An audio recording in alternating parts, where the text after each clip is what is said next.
jab, uppercut, leave you laid out on the floor. Try to duck and roll, hit and miss, now you counting stars. Should've practiced more, should've hit the mask, get out there more. Claim that you're the best. You gotta show me, son. Actions over words, baby boy. Is you real or what? Talking way too much, world come. Back sports, talking way too much, world come. Back sports, talking way too much, world come. Back sports,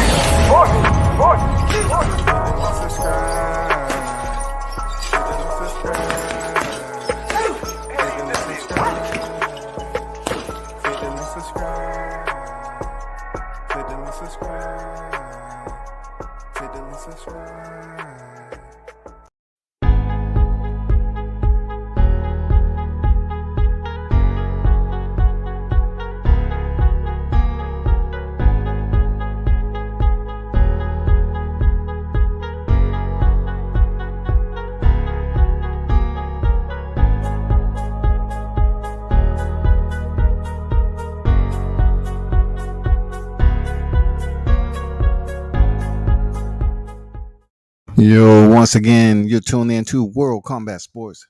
Salute this Sunday to everybody that's on the hold on for a second. How is this? To everyone that's in the building, man, appreciate you. Dang, YouTube just doing his own thing. Just want to unmute itself. Appreciate everyone for pulling up this Sunday, man. Yeah, of course, we're going to talk about the fight cap. You know what I'm saying? The fight cap that happened. Fight recap. Fight cap. The capsulation of boxing, the MMA that went down yesterday. We're going to start off with boxing, of course. And, you know what it means in a sense. But I want to give a big salute out to the supporters that dropped through and showed support on the live the other day, yesterday. And also, big shout out to the ones who continue to pull up and support the channel. King Mitch on deck. How you feeling, bro? What's good? So the big topic at hand, you know, is, of course, what we witnessed with the former WBC, the longest reigning WBC champion that was at this time over 6 years plus, you know, Mr. Gary Russell Jr. His record is now 31 victories, 2 defeats, 18 by way of knockout. Post-fight, he claims that he was shocked when the judges scores revealed that Magsayo, 24-0, 16 coming by way of knockout, had won a 12-round majority decision as he felt that he had outclassed the challenger in every department.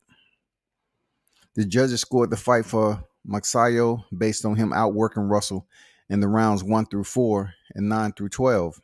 In those rounds, a 33-year-old Russell Jr. failed to throw enough punches to convince the judges that he deserved the win. This is coming off a boxing article, News 24, Boxing News 24. The scores read 114-114, 115-113, and 115-113. Now, this is coming from a fighter that injured his shoulder early on in the fight. All right. He injured to a point where, you know, Magsayo tried to take advantage of it when he leaned to his right, when Gary Russell leaned to his right, kind of like to shake out, you know, something dealing with his shoulder. He didn't really shake his hand out, but he just kind of leaned over. And, you know, it seemed like he had a shoulder injury, you know what I'm saying, in the 4th round. That was so early in the fight to the point where I'm saying to myself, damn, he got the rest of the fight. He's only going to fight with one hand. He can't use it. I know a lot of people probably saying, man, you hurt your hand. Continue to throw with it. But it was his shoulder. So one or two things, like you stop using it and just fight. You know what I'm saying? Leave it all in the ring. Fight to the damn death. Or you quit. And I salute Gary Russell for not quitting. He fought just like he had 2 hands. He was still catching Magsayo, you know what I'm saying, on counter shots. His defense was superb. You know, with one hand, you know, he had to take a risk. And a lot of times he was coming in with that straight left hand. Guess what? Magsayo was countering. So you saw Gary Russell left eye swell up a little bit. I mean, it was gonna happen. He had to take risks or run around the ring and lose definitively.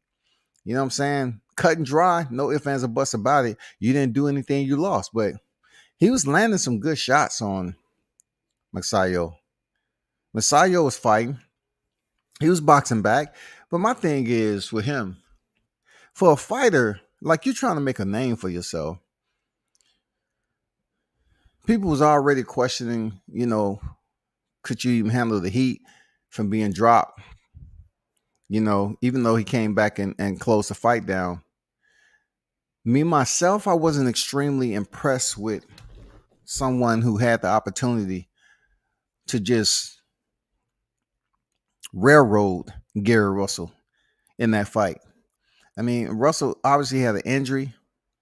I know somebody said in the chat that, Freddie Roach should have told him to punch the arm. Punch Gary Russell's shoulder, goddammit. Be dirty with it. But he probably couldn't do that anyway because the defense Gary Russell had, that shit was just elusive.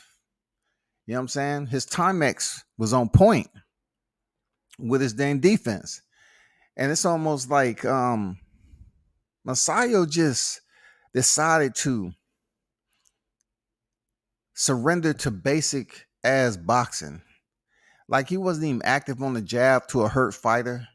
He wasn't even trying to then use more pressure to break Gary down and try to go for a stoppage or get the referee to stop it. He was just up there pacing, you know what I'm saying? Almost like a push kick on a skateboard. He was just up there pacing himself. Every now and then, the early part of the rounds, he would turn up the tempo and then he'll slow down. He'll coast. And I just didn't think he did enough for a fighter like Russell, who was injured, to really put him in a situation of danger to try to stop him if he could. I just didn't see that sense of urgency. I wasn't like entertained by Magsayo. Everybody always talking about these Filipino fighters. There's plenty of Filipino fighters over there in the Philippines. But they always make it seem like if Freddie Roach is training them, they're going to be the next best and they're going to go through the ceiling, you know what I'm saying, up to the idolatry of boxing. They're going to go to the high heavens, goddammit. And this dude just didn't impress me at all. I mean, you had to fight it with a hurt hand. I mean, a hurt shoulder. And you just was pacing yourself like it's all good. Silent King on deck. I see you. SB90. What's good with you?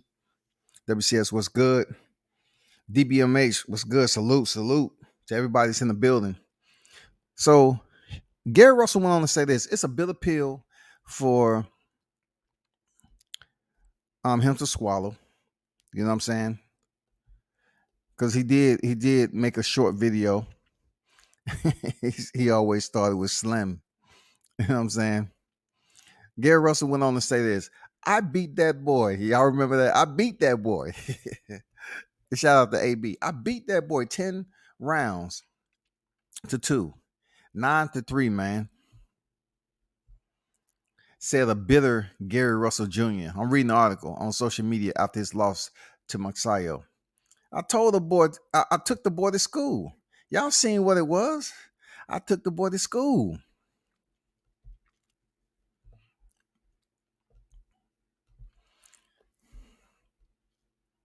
They've been trying to get bleep out the way.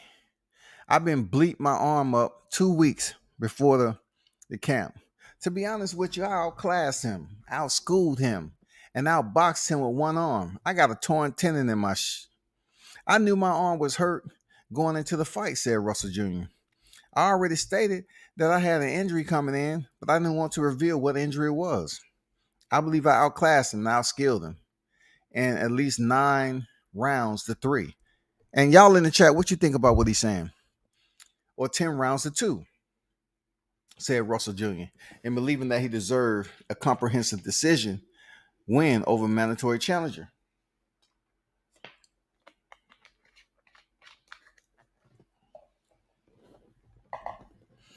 I tell people all the time, it's all about who's judging, man.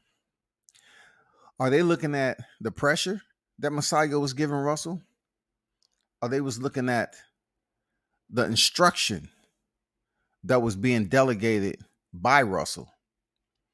Because he was giving you all some instruction. You know, he was landing some smart left hand shots, you know, in there where he couldn't really even throw to set anything up. He couldn't even throw the right hand to set anything up, but he was still coming in there, you know, landing that left hand. Also, when he was at the on the rope sometime, you know, probably take a little slight breather or whatever the case may be. Magsayo would come over there and attempt to let go about 3 or 4 punch combinations. And Gary Russell, you know, his defense, man.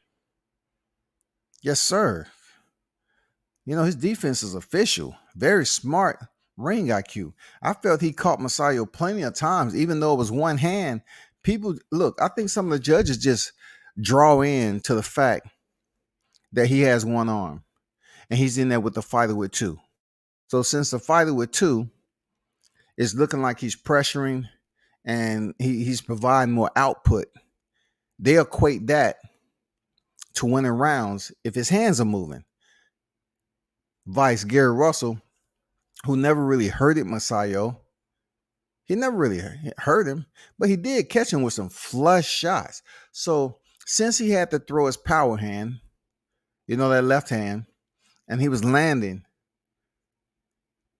do you all believe he did enough to come out on top of Magsayo? And when it comes to boxing, does it matter if, you know, does it matter all the time consistently if you have a fighter that's with a higher volume, you know what I'm saying? Higher output, but not all the shots are landing, but his hands are moving. Vice the fighter who's on defense for a reason, you know what I'm saying? But yet, if he wouldn't have hurt his arm, he wouldn't have been such a counterpuncher in this fight. So him being a counterpuncher, he was still able to land some pretty solid shots on the two-handed fighter, you know? So, you know, I look at it that way, man. I just want to hear what y'all have to say about that. He goes on to say, it wasn't even a plan B, plan C type thing. I just knew that my skill set was much superior to his, Russell said. Russell Jr. said to Magsayo, he couldn't hit me.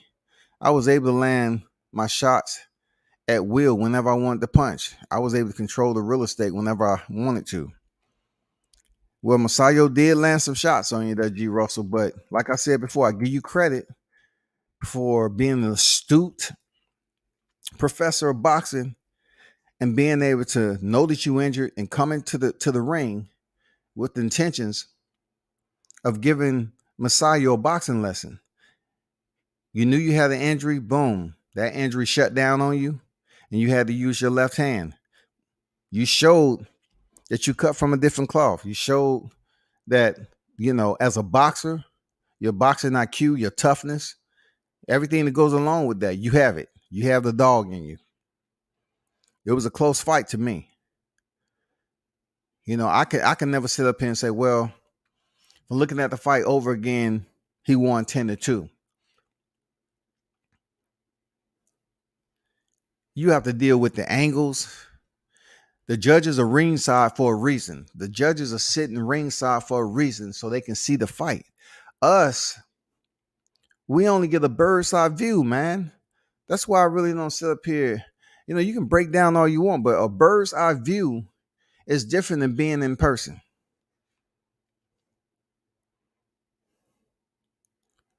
Even though you get different camera angles, you don't get all the angles. You don't get all the action. So, you know, we can look at the fight as we've seen it play out. And we can kind of take it from there, man. You know, I just want to know what the judges were looking at. Were there judges who like action? Were there judges who like boxers? You know what I'm saying? Were there judges that favor Gary Russell for being injured but still fighting and not just relenting to flee? You know what I'm saying? Being retreat the rest of the damn championship fight and make it a boring long. I mean, who was there? What was their mindset? That's all. What was their mindset? He said, Gary Russell said, when I wanted to fire any shots, I would slide in, smother him, and take away any effective shot he attempted to try and throw. My ring generalship and boxing IQ spoke for itself. I agree with that. I wonder what the fans have to say about this. I wonder what the fans are saying about what the judges are saying, because I'm pretty sure that a lot of fans would disagree. Of course, I was surprised at the decision, but I'm a warrior. I refused to postpone this fight after a 2-year layoff. I wanted to get back in there and display my skill set. And I believe that I did so with one arm and a tough opponent. Like I said, 10 rounds to 2, 9 rounds, 3 hands down, said Russell on this assertion that he deserved a wide point decision on Magsayo. I don't regret it because I got to show the fans what I could truly do, said Russell Jr. when asked if he regrets taking the fight with Magsayo with a pre-existing injury to his right shoulder. I'm a real champion. I don't regret it. I think there's going to be a lot of fans that are going to be disappointed over the decision with the way that the judges call this thing. It's also going to be a lot of people saying, "Hey, Gary, it's definitely the truth." I truly believe I won the fight 9 rounds to 3, 10 rounds to 2. He couldn't touch me.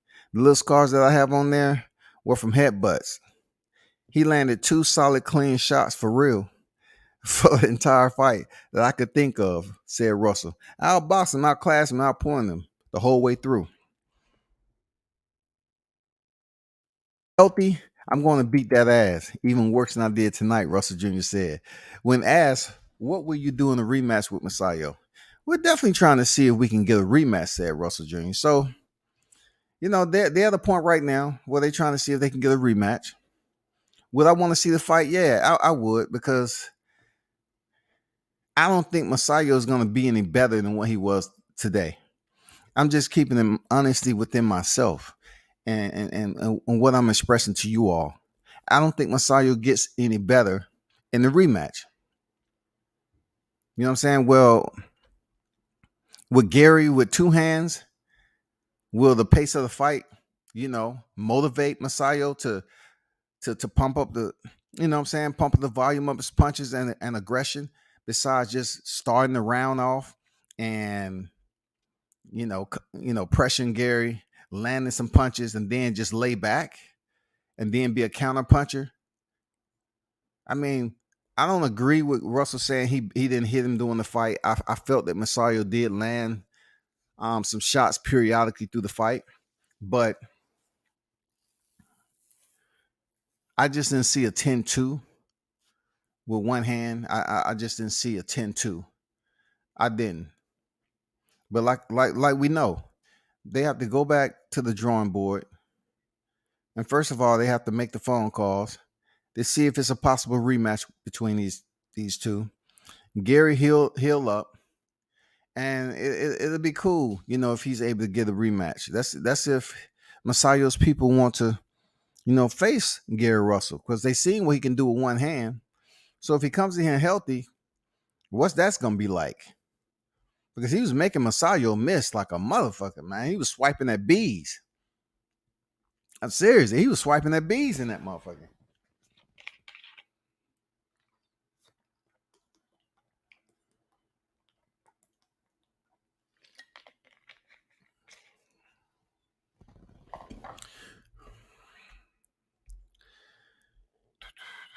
Let me get to this live chat. SB90 said, "Done doubt on deck. What's good?" Which he said, I thought Magsayo won, but it was close. It was definitely close, because I look at the solid punches. When your hand is your power hand, and you have to land counters and straight, and align your opponent straight lefts down the pipe, jabs to the body.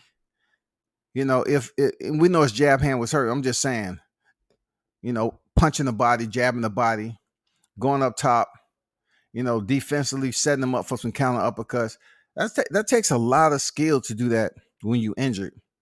And Gary Russell did that shit amazingly. I was impressed with what I was seeing with him with one hand.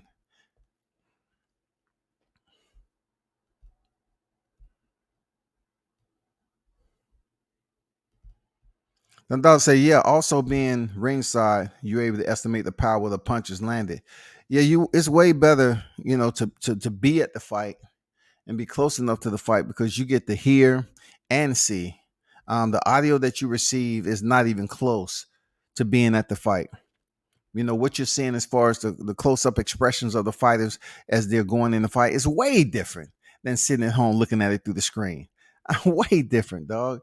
Like the Leo Santa Cruz fight, man. They don't resonate what goes on in the arena when he was knocked out like that. They didn't show you the fights that was taking place in the crowd. You know what I'm saying? You didn't see when Leo Santa Cruz dropped motionless. You know what I'm saying? I thought he was dead. Real talk. I mean, that's after I was running around. I was jumping up and down, cheering and shit that Gervonta got the knockout. I mean, I'm gonna be honest with you. I was jumping up like everybody else. But Leo Santa Cruz, man, I didn't know he was still on the ground. I mean, he was in a bad place, dog. Magsayo won the fight. Barely, but I did have him winning.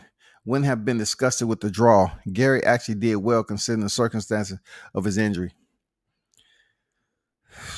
There was a close fight. Like I said, it's just all about what people like. Everybody can be judges, especially on this YouTube shit. We can't be judges. All we are is observationists. That's it. And everybody's observation is going to be, different. That's all. It's all about the amount of times you watch the fight. People say, I've been watching boxing. Say it don't make a difference. You still, we're going to have a difference of opinion on grading a fight. Are you going to grade the accuracy of Gary Russell Jr. with one hand? Or are you going to grade the pressure, you know what I'm saying, from a two-hand fighter and Magsayo and what he was able to put out and inflict upon Gary Russell? People gonna look at it differently, man. I'm saying, I mean, that's just the way it's gonna be, bro. Like, man, there ain't no way around that shit. We're unqualified. First of all, we're unqualified to basically provide results that someone is gonna say, they're gonna nod and say, yes, I totally agree with that. Coming from them, I totally agree. They're not gonna say, everybody's gonna say, nah, man, that shit wasn't even close now. Gary Russell won that shit hands down. And Magsayo won that shit hands down.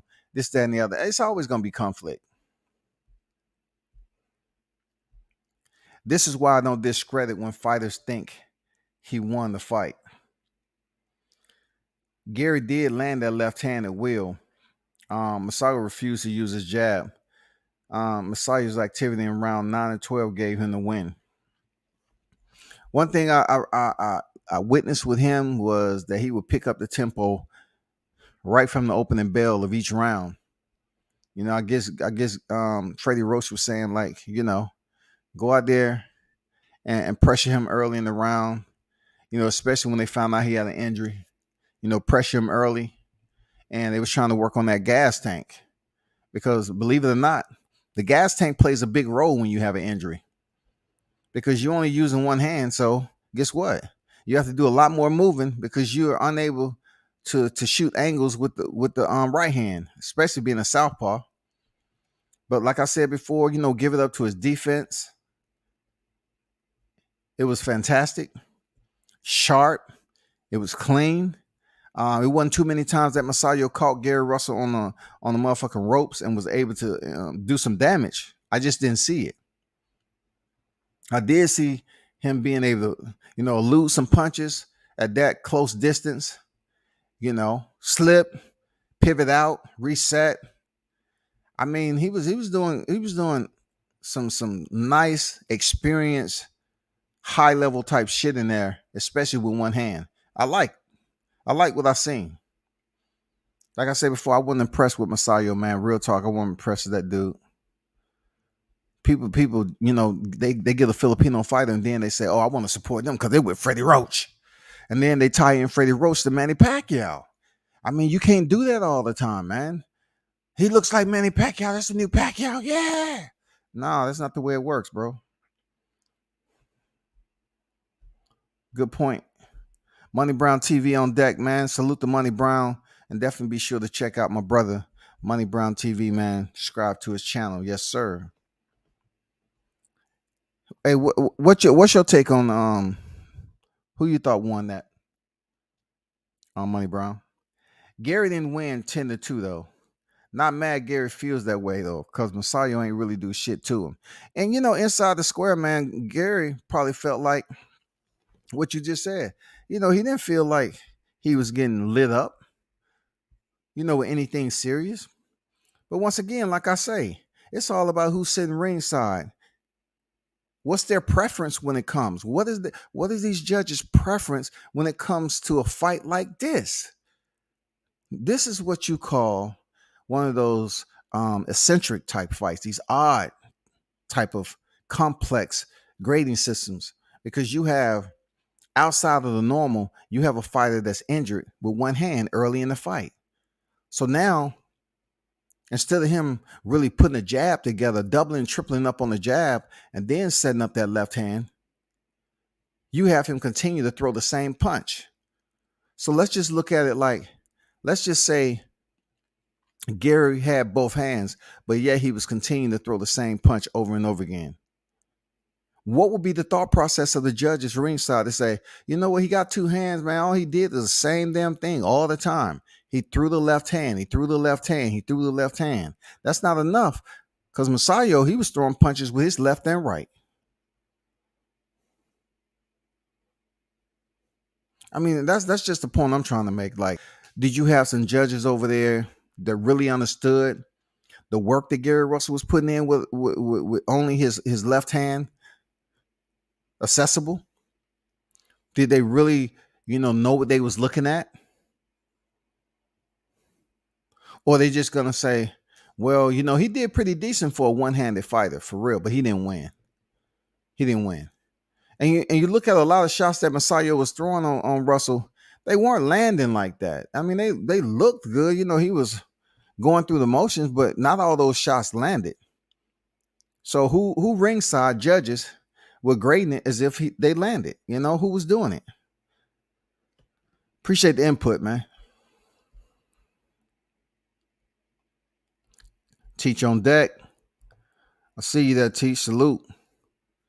I thought the right man won by 2 points. Okay, so Money Brown thought that Mark Magsayo won on points. I mean, by 2 points. The fight was close, man. I didn't feel a withdrawal. You know what I'm saying, my people? I didn't feel a withdrawal when Gary lost the fight, because I felt like he did what he had to do. I guess I factored in this, people. I factored in everything he had going on in life. And us, the fans, we could be selfish at times, because all we know is the fans. I mean, as fans, all we know is, oh man, the box on the ranking system, and he got a fight coming up. And then we start to reflect on the fight they had before.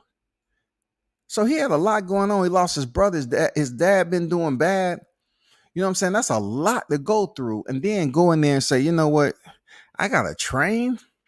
My mind's not in it. Some people that don't have that willpower, they say, my mind's not in this shit, dog. And he still came in there and performed. So I didn't have a withdrawal, a decompression when he lost the title, because I'm like, okay, is Magsayo going to give him another shot? Or is he just going to say, I held this title for over 6 years? A pretty large depth of inactivity.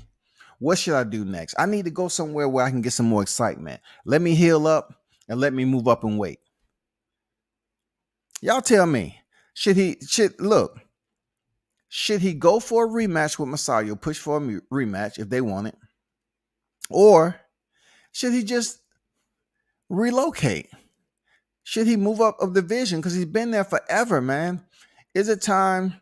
Will he make more money? I believe so. I believe he'll make more money if he move away from that featherweight division. Leave that title alone, man. You have 2 losses. You still have Wall Street to your name. Get up out of there, man.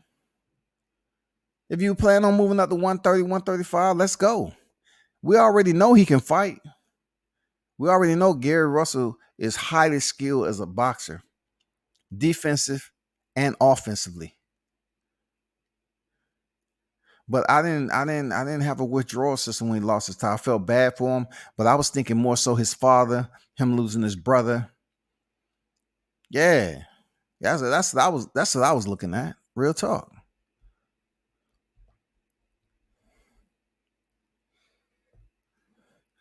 Money say Leo was a corpse. I thought so. I was like, God damn, did I just wish? Look, did I witness a body? Did Javante catch a body? I know the Bronze Bomber was talking about that shit, but god damn, did he just catch a body? For real, I thought Leo was done, man. I be who I be. Salute to you, man. I see you on deck. WCS, what's up?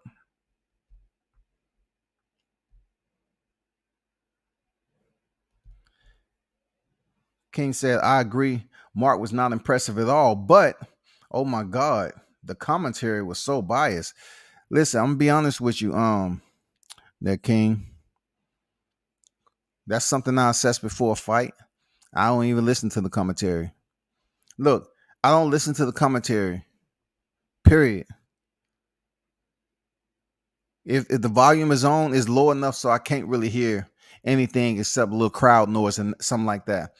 I don't when I know certain people are commentating, I really don't pay close attention because I don't want to hear it.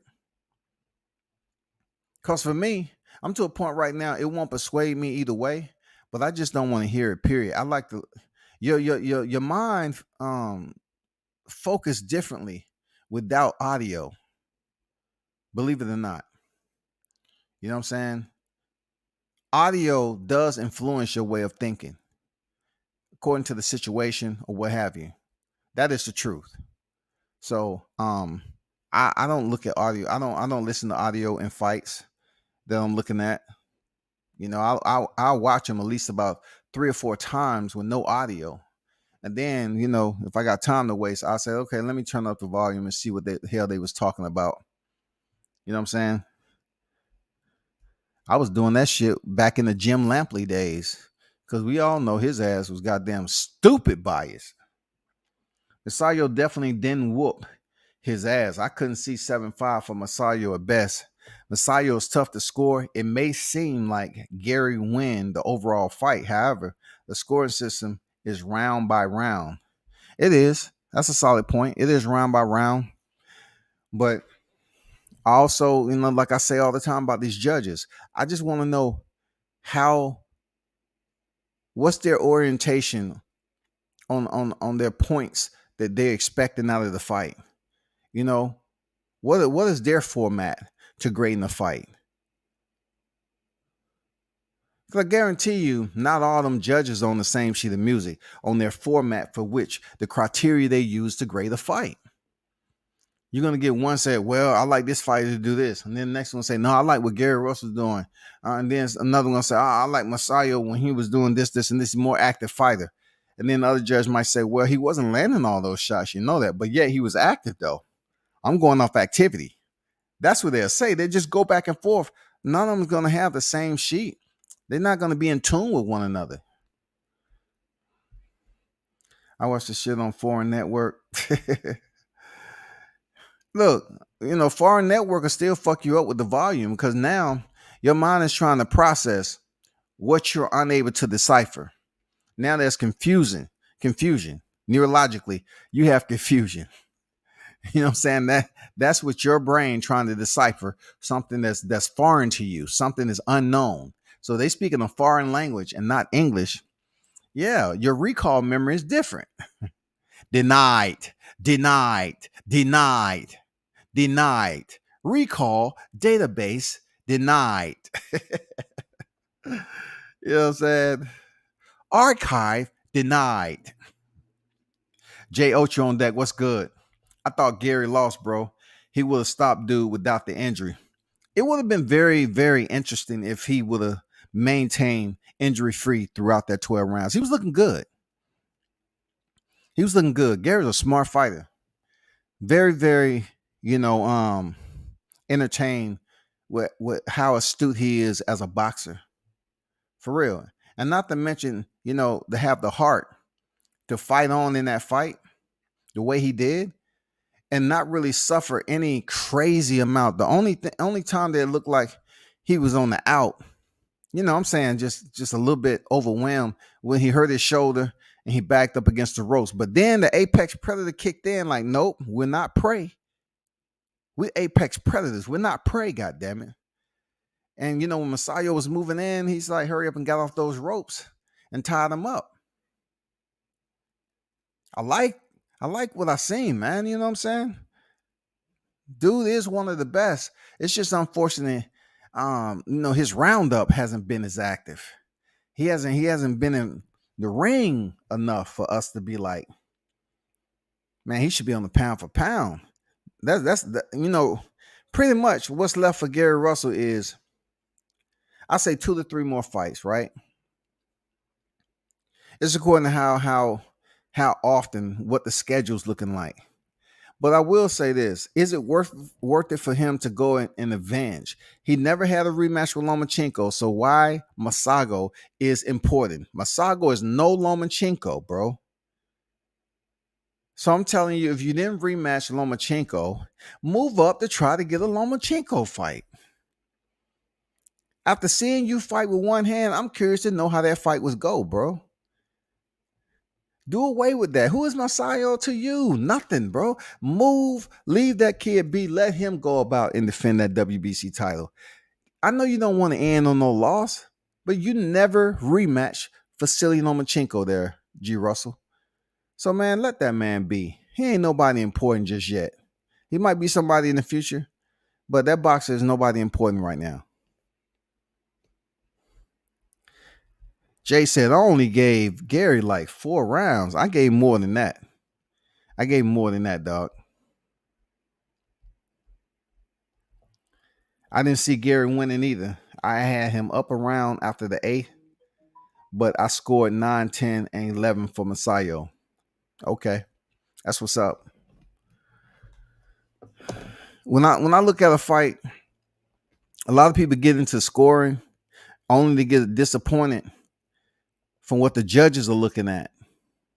And like I said earlier, you know, everybody from the couch, you know, everybody from the couch through the reflective screen, you know, they see what they want to see. It's according to, you know, how big your TV is. Some of y'all might still have, you know, fatbacks. You know what I'm saying? Them small television with the co-hanger in it. And you don't see a lot of shit that go on, you know? I'm just being real. Like, some of y'all shit might be linked up through your Wi-Fi connection. You still on dial up and shit. I mean, a lot of shit can happen, man. You might be sitting at 2 megabytes, 2 to 4 megabytes, and your shit be frozen in time, and it comes back on. It's like the 4th or 5th round. You done missed 2 or 3. You know, I mean, it all depends. Everybody's setup at home isn't the same. Like, imagine how much you're missing looking at a fight through your phone.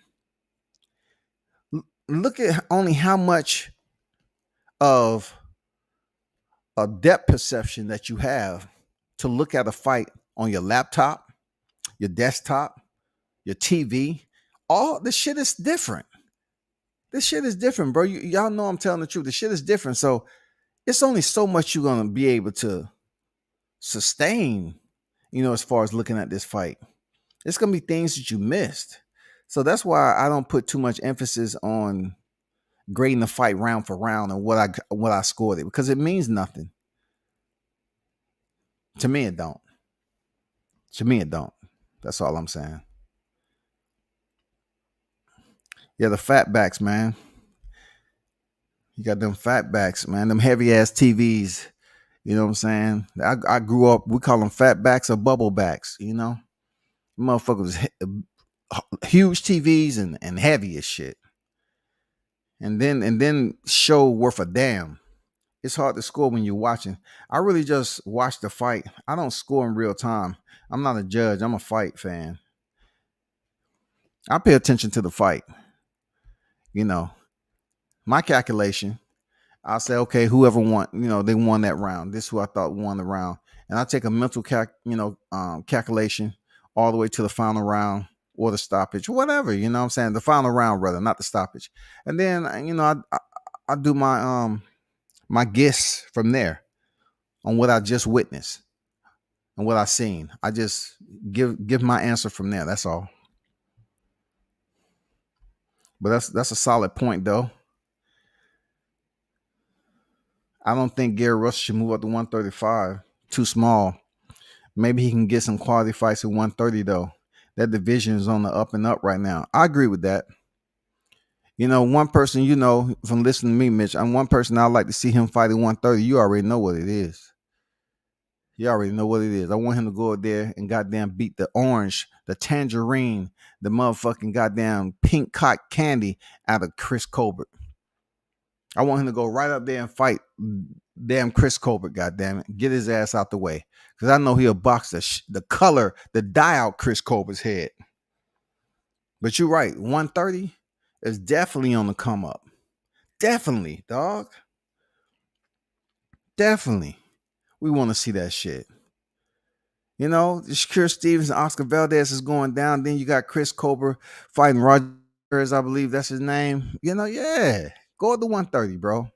Pick up another strap if you can. I think he can. And yeah, Gary Russell's a small guy, but in boxing, it is the brain of the operation. Real talk. It's the brain of the operation when it comes to this comeback game. Like I tell you before, man, when I'm watching jiu-jitsu tournaments, man, and they had the absolute division, you have competitors that literally outweigh their opposition. Damn near 100 pounds, man, plus sometime. And they going in there and subbing these bigger opponents out sometime. Real talk. And you talking about somebody laying on you. You talking about you wrestling somebody. You talking about grappling somebody. So when it comes to size in the boxing ring, Gary is smart and proven. You know what I'm saying? That his skills will link up for the compensation. It will link up very nice for the compensation. That compensation being a size difference of him being small and his opponents being bigger, because Magsayo is obviously bigger than Russell. He's the bigger fighter, dog. Magsayo is probably he looked like he was 140 up in that motherfucker. Magsayo looked like a damn lightweight, the junior welterweight.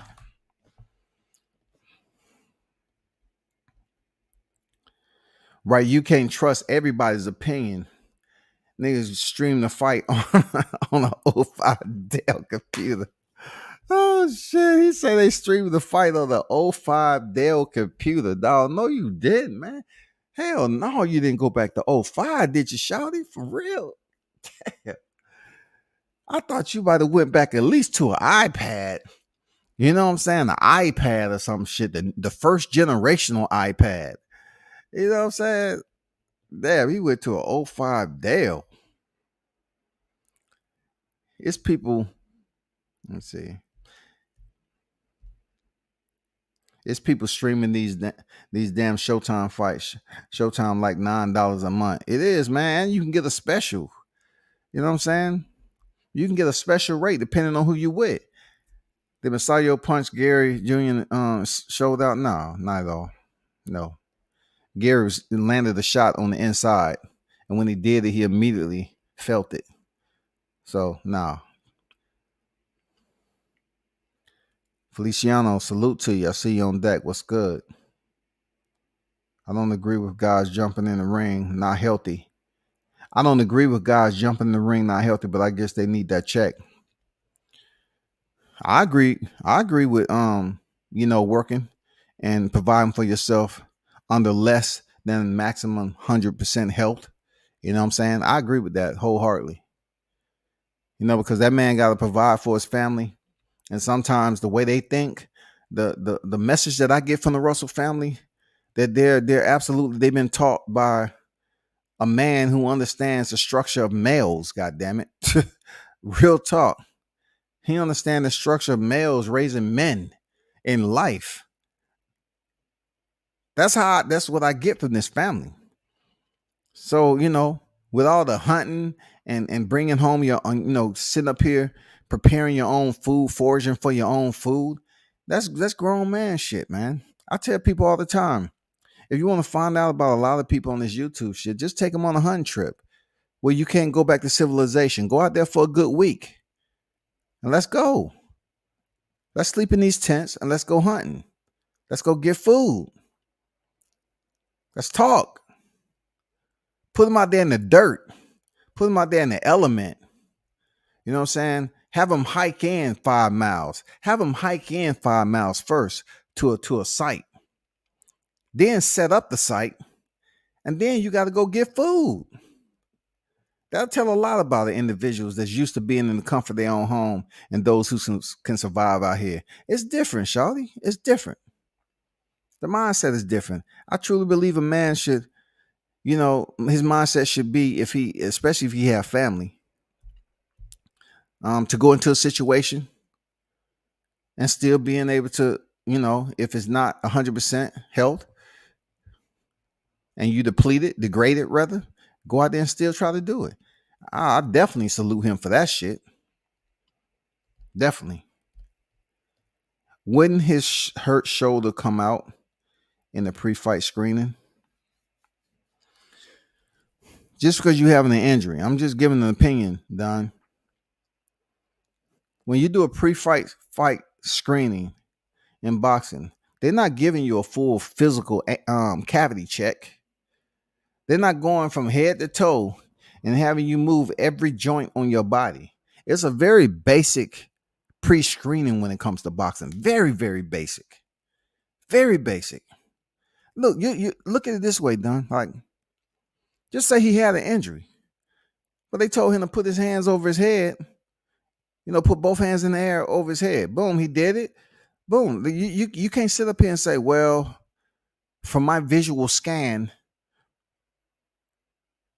Mr. Russell, my left eye is telling me that there's a slight tear in your rotator cuff. What do you have to say about that, Mr. Russell? It's not going to happen. It's not going to happen. Something that's internal to the body. They're not getting CT scans. They're not getting full body scans, bro. They're getting basic, simple medicals. Eye test, blood test, shit like that. You know how many fighters I've seen getting off the couch on these regional cards, right? They make a check and they're going and getting their blood test, their eye test done. And I think they might have a hearing test in there. But it's very minute, bro. Very minute test pre-screening for these fighters to step in the ring. You know what I'm saying? Females a little bit different. They got to get a pregnancy test, stuff like that. And I believe with that, they test for HIV to see if you have HIV. Yeah, man. That shit when it came out on pre-screening, to answer your question. They showed the injury in real time. Magsayo did hit Gary. Landed a short overhand right and his shoulder collapsed. He did hit him, but he didn't hit him in the shoulder. Gary hit him on the inside with that short right. And, it must have tweaked something that was already fucked up.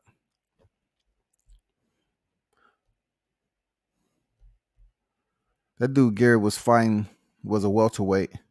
Gary looked real small live. He did.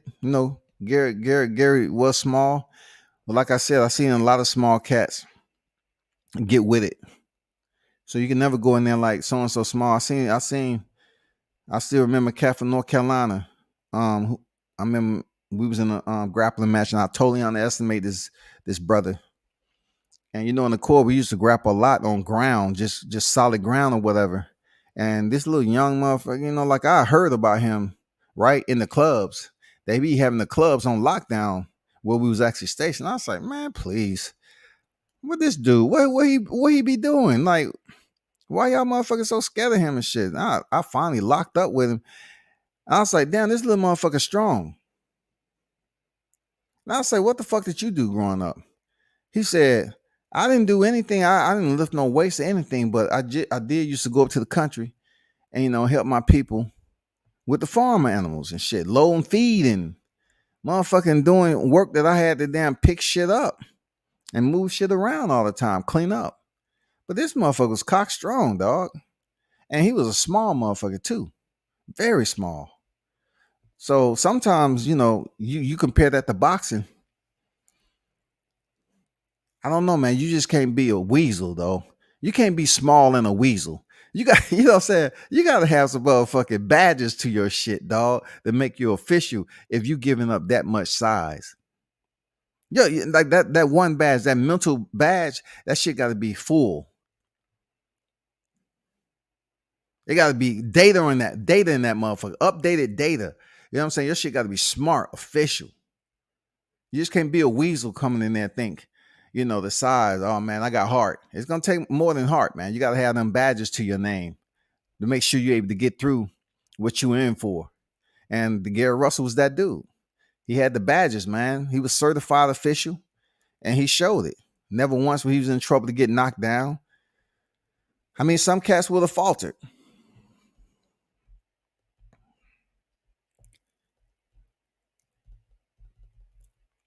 Magsayo looked much bigger than Gary. Imagine how he looked compared to some of those 135 guys. Skills pay the bills, but sometimes no size, no prize. Okay, I hear you. I hear you. No size, no prize. No size, no prize. I don't know, man. Because in MMA, I've seen size get beat down sometime. For real. I mean, especially in the heavyweight division, I always look at it like this. Look at the heavyweight division in boxing and MMA. There's a huge weight difference. There's a huge side difference. And not every big dude that steps in there get the prize, dog. We know that. Not every big dude get the prize in this motherfucker. We know that. So I'm not totally on board, you know what I'm saying, with that. No size, no prize. Nah. No, because sometimes a bigger dude is slower than a smaller dude who may be faster with just enough power to break down a bigger dude. You can be big, that means your body ain't moving fast as I am. That's always going to be a denominator. And then you look at the bigger dude having the power. You know what I'm saying? They can break you down if you allow them to land on you enough, the power, the weight.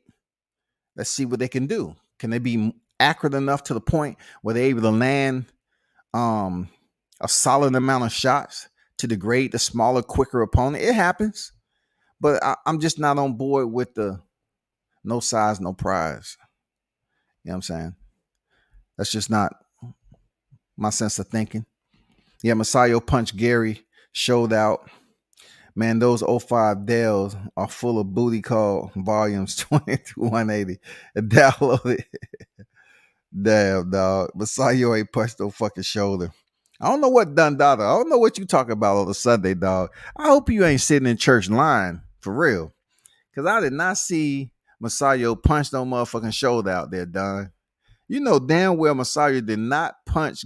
He barely got close enough to land some shit unless Gary came in, with the straight right hand, and he was there trying to, shoot the uppercut or land a right hook.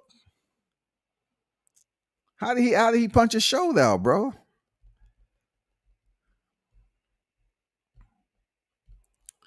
Magsayo didn't even land a punch in that sequence. Talk to him, Jay Ocho, man. Talk to him, man. Gary hurt his shoulder. LMAO. I can't tell. A lot of people don't really watch these fights. I'm just saying, it ain't no way that no one can say he punched his shoulder out. That ain't true. That just ain't true, bro. Reynoso be noticing those injuries super quick, keying in on them. Reynoso, he noticed a lot of things. You know what I'm saying? Shit, we ain't gonna get into that. He know where the damn entry point is too. God damn it. Yeah, right here. Okay, it's gonna be a pinch. It's gonna be a pinch. Breathe. You good. You should feel strong in a matter of 10 seconds, and we're going straight to sparring. Jay Ocho motherfuckers go against the grain just to do it. Man, I don't know about punching the shoulder out. I didn't see that, dog. Mr. Pass on deck, man. What's good with it? Salute, brother WCS. Just wanted to come in and say I'm happy for you that you scheduled an interview with Glazer. It's cool to see you do more interviews like the other day with your hot. Yeah, man, I'm trying to get back into the groove, man. You know what I'm saying? I'm trying to get back into the groove. That's all. You know what I'm saying? I actually relocated, so I was in the process of moving my stuff, relocating and shit like that, into the city. And I have no problem with doing interviews. You know what I'm saying? Um, it just comes down to the point where, what you got going on outside of this, and then making room. I know I come on here and do lives, but it's different. Like, it's different. Yeah, I'm gonna try to increase my numbers though, because that's what I was doing. Now, you look back on my YouTube catalog, that's what I was doing. But I switch it up sometime because I have to really study other things outside of boxing. I like going to these schools, like these BJJ schools and MMA schools, boxing gyms, and just learn. Try to sit up here and look at what I'm watching and be able to understand, especially BJJ and MMA. So that's why I don't do interviews a lot of times, like every day, the same time, all the time. Because I'm gonna tell you point blank, like they'll talk about the numbers all the time, but knowledge wise, I'm going there firsthand and sitting through these training sessions on fighters that fight on TV, and I'm learning. I'm asking questions on what I'm looking at.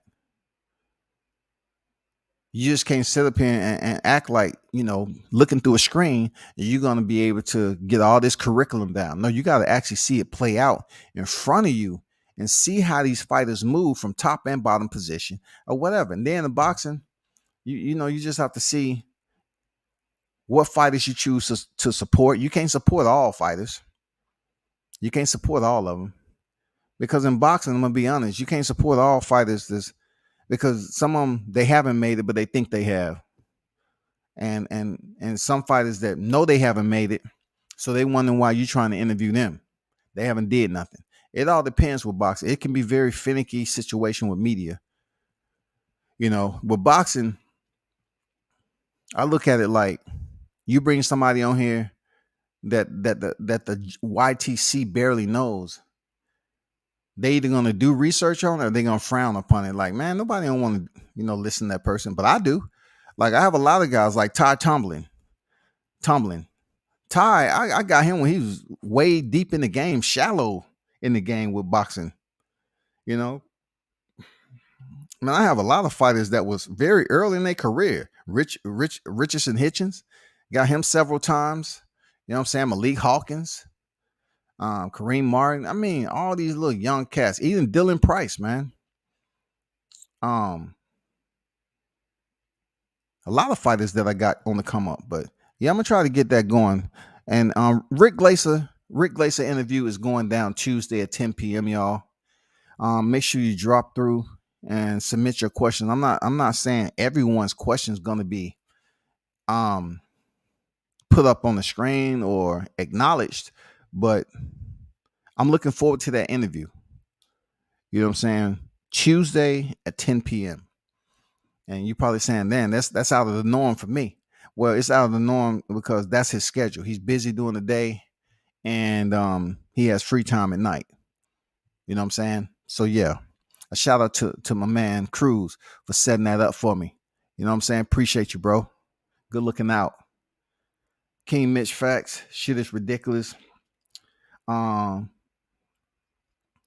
Matias will be champion 140. Okay, this is the guy I didn't bring up, right? Because I do know who he is. I've seen him fight several times. I like him. You know what I'm saying? Like when he was fighting Maxim Delishev,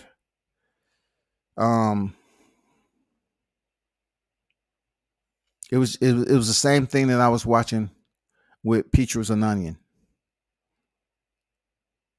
That's what Buddy McGirt seen. You know what I'm saying? Buddy McGirt was seeing the same punishment dealt out. And he knew it would be all bad. I started to see that in Ananian. I say he's taking so much punishment that he's so high on adrenaline right now that the punches, he's not even truly feeling the punches. You know what I'm saying? Just because you get hurt, it doesn't mean they feeling the punches. It's that mentally, when the impact of the punch hit, the person is already discombobulated, disorientated. Their brain is in that state of mind, but the blood and oxygen that you have doing your adrenaline rush, every punch starts to feel the same. By the time a motherfucker start to get, they get knocked out, they really didn't know they was about to get knocked out. They should just shut down because they was such on a high from being punched over and over again, from round to round and round to round, they're still on the adrenaline. Adrenaline is a hell of a drug, bro. And when Matias kept on punishing this dude, he wasn't just punishing him, was blasting him with super hard punches. It was the volume and the sting that he had on those combinations. It was the motherfucking accuracy Matias had on those combinations. This dude was surgical on a onion on the inside. Look, I'm going to tell you one more. He was more surgical than Cool Boy Steph and Angelo Leo. For real. They had an inside fight. But Matias is a different dude. Matias was much more surgical, had much more, mustard on them punches that he was landing. And that cat is accurate as hell, dog. He's going to be a champion in 140. The names that you got up there, Regis Prograis, you have Teofimo Lopez, who they have, in the WBC, but he hasn't had a fight up there yet. There's a lot of names up there. I wonder who's going to be in line to face Matias. Who's going to be in line? You got Gary Antoine Russell at 142.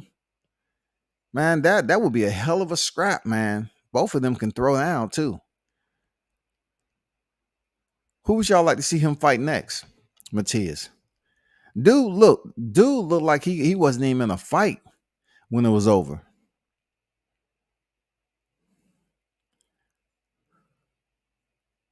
Think about the guy who beat him.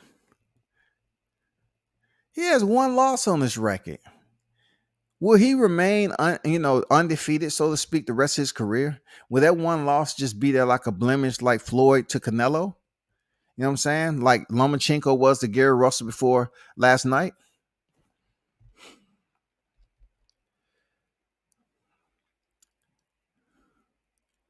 Jay Ocha say that's Jahad Tucker interview was clutch. I appreciate it, man. I'm gonna switch up my camera system though. I was using one of my cameras, just trying to. It's been a while since I even popped up on live and shit. So I'm gonna have to change my camera system out. That was a different lens. I ain't like that lens. It was a bit blurry while I was doing my interview. Can't have that. So I'm gonna change that out next interview for Rick Lacer. So once again, Tuesday 10 p.m. Rick Lacer is gonna be on here. Yeah, I'm gonna ask him, some questions,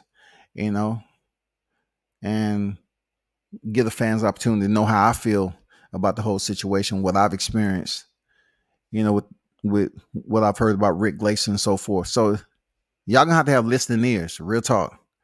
Y'all gonna have to have listening ears. Don't, all I'm saying is, anyone who know me, I don't go up here and follow the pack.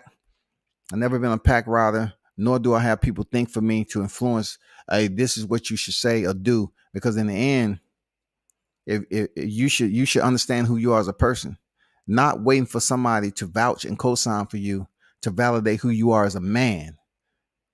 I don't give a damn who validated me as a man, period. I don't care. I truly don't care. Whether it be black, white, or whatever. I don't care. Because when it's right, it's cool. When it's wrong, it's all the way wrong. And it lasts longer than when you're right. You know what I'm saying? Because look, good bows before evil all the fucking time in life. Remember that. I see Gary Russell as a potential good trainer in the future. Yeah, he's training his brothers right now, along with his older brother. Combat said Reynoso will be like, you're going to feel a slight pressure right here. For real, dog. You're going to feel a pinch, breathe, exhale, blow it out. There you go. How you feel? All right. Good. Hey, get your bag, start with a light warm up, 10 minutes on the rope, and we're going to get started. But I'm going to test and see how you feel. Throw Lipiness in there man, why would you do that, bro? Why would you throw Lipiness into the slaughter? If Boots Ennis stopped Lipiness, what the fuck is Matias' work rate going to do? Matias will slaughter Lipiness. What the fuck? Dude, he will slaughter Lipiness, dog. He will end that man's career.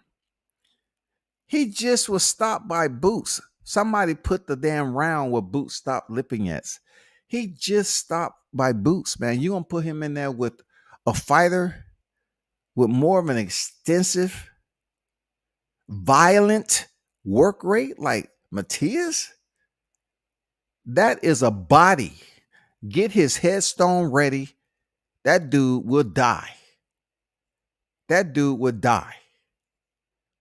He would get punished. And Sergey's tough. Lipinets is tough. But he goes in there against Matias at 140. He might not even live to them see another day in the ring, man. Man, half of those 140s can barely make the weight. Shook to move up, though. Welterweight has a few sharks in the water. Man, you have some pretty decent guys in 140. Let's go down that road while we have time. Let's try to figure out who the hell and why. So let's see.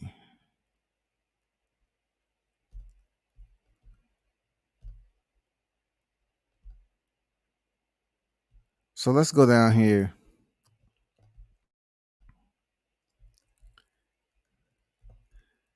to 140. So we already know who the undisputed champion. But let's look 1 through 10, right? So in WBC, yes, Super El Matias is number 8. And then you have, Jose Ramirez, the former unified champion, Regis Prograis, Sandra Martin, Teofimo Lopez, Victor Postal. From my understanding, Victor Postal, February 26th, he's going to fight Gary Antoine Russell. That's going to be a good fight because look at this right here, You got Montana Love on there, Akhmedov. That's pretty interesting. That's in the WBC sanctioning rankings. But as far as the sharks in the water, let's go with Matias.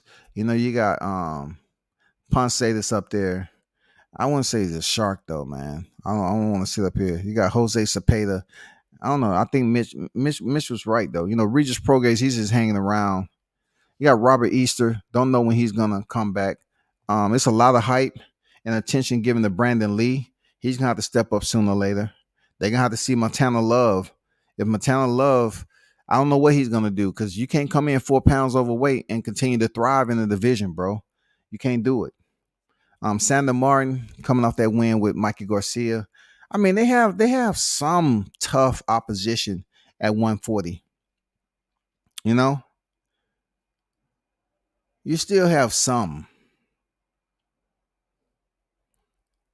Of course, Cepeda's coming off that first round annihilation of Josue Vargas. We'll have to see how that works, man. A lot of people waiting for Gary Antoine Russell to get his shot at 140. You know what I'm saying? To break into the ranks so we can start seeing his name up there, bro. For real. That's big. And then, I'm curious, y'all, to know what Regis has going on in his time. Like, what does Regis have going on? Somebody tell me, what does Regis has going on right now? Boots stopped him in the 6th round. Man, he pummeled Lipinets. I say, man, what the fuck is Matias going to do to him at a lighter weight class? Much quicker hands. Well, Matias is fighting at 140. Tank has already made and gave us his commitment. Tank has said that he's only contending at 135. That is their campaign weight. I think at this point in time, they felt the power up there with Mario Barrios at 140. And it wasn't something a division that they just wanted to stick around at. And recent, we've seen Tank drop down to 130, make weight. We've seen him fight again at 135, make weight. You know? So, people's up here trying to say, okay, he's not focused enough. He's not making weight. No, he's been making weight, man. So his campaign, his weight class is definitely going to be 135. Robert Easter versus Matias is a good fight. Yeah, Robert Easter, J. Ocho, man, I can't totally disagree with you on that because I look at it this way that J. Ocho, the way Robert Easter fought Javier Fortuna on the inside, it will be very interesting. But once again, you're talking about a Robert Easter that's taller, but sometimes fight to the height of his competition. Like if they shorter, sometime Robert, what he did with Javier Fortuna. But if you saw in Randy Martin, that's his name, the brother, he fought his height. He boxed beautifully. And then when he was trying to go in there and brawl and make it all nasty, his corner was like, "What the fuck are you doing? No, box, man. Don't start doing that shit. Box. Don't start making a knock him drag out freaking Dollybrook up in here. Box his ears off and let's go, bro." You understand, Bunny? Cause Bunny can box on the inside and he can box on the outside. That we know. Bunny, if you want that,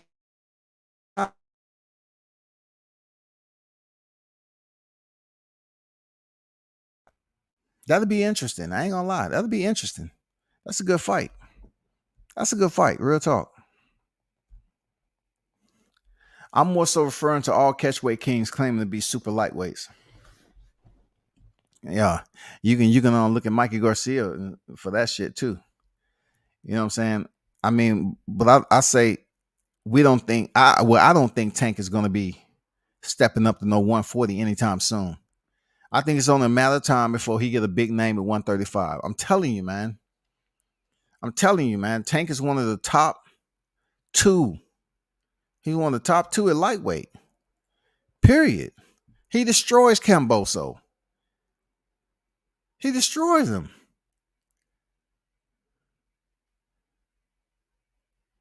We know that. He destroys him. The top two lightweights is Devin Haney and Gervonta Davis, man. Will we ever see them fight? I don't fucking know. But right now, I foresee Gervonta still being in lightweight after Devin Haney moves up. This next decision will be crucial from Camboso. We don't know if he's gonna pick Lomachenko or Devin Haney. We still waiting on it. Anybody get word before me? Just drop it into the inbox. Tank will not campaign at 140. He already dropped the regular title. He won for stopping Barrios. Absolutely. That Rick Glacier interview will be a classic, bro. I got the reminder set already. Yeah, I don't want to give away anything too early. It's just gonna be Rick Glacier on there. Myself. I might let somebody else on there, but I just want to have a conversation with everything. And I don't want no phone calls from nobody because they didn't freaking get me in the interview. You know what I'm saying? People don't want to give up information. They act like they don't have phone numbers. So I don't want to hear nothing. I don't want to hear nothing. If there's some sweet food up there, he'll go up for another trinket. But I don't see Tank campaigning 140 just yet. Look, I even would say this. After last night, man, I don't see Floyd Mayweather saying, "Hey, Tank, you saw Matias how he looked. You want to go up there and box? Show him what's up." I don't think that's going to be the conversation, dog. I don't think Floyd. Hey, Tank, let me get at you right quick. Let me holler at you. Come here for a second. I know you got shit to do, but you saw the Matias fight the other night. So, man, you think about the end of the year, 23? What? No? You want to stay at 135? Okay. Tank ain't trying to go up there and see no Matias right now, dog. That work rate? Ooh-wee. But I still think Tank, the heaviest hitter in boxing right now, that he can catch Matias. You know why? Because Matias loves fighting on the inside. Look, he's exciting, but you have to look at the loophole in Matias's game, right? He loves fighting on the inside. You take him fighting on the inside with somebody like Tank. Yeah, he's gonna land some punches, but Matias's punches is not just like devastating knockout power. He builds and builds and builds to the point where it degrades his opposition. Gervonta Davis, he can give you a punch output, but with that, it's gonna be venom. It's gonna be very toxic. And that's gonna be the difference with him trying to fight Tank on the inside than him fighting Petrus Ananian. Where Broner drop down and fight this dude. Man, when it comes to Broner dropping anything, I don't know if he's able to make the weight. I know he's in camp. I don't know, man. I don't know how much he can drop. Like, can he get down to 140? I wouldn't want to see him in there with Matias. It's too much of a work rate. We know Adrian Broner.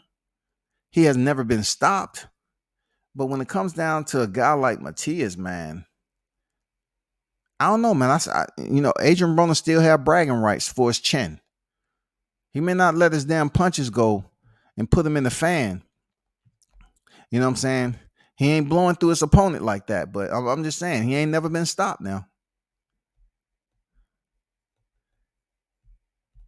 They say Adrian Broner is retired. No, he ain't, man. Adrian Broner is not retired, man. Come on, y'all. Chill. The man is back in the gym, man, for a reason. He's going to get back in the ring. But when you get deconditioned and you way over the weight you're trying to contend, of course you got a weight cut. But you have to do that shit gradually. If you do it the right way, it takes several months. You just can't say, hey, man, I want to get back in the ring and you like 160.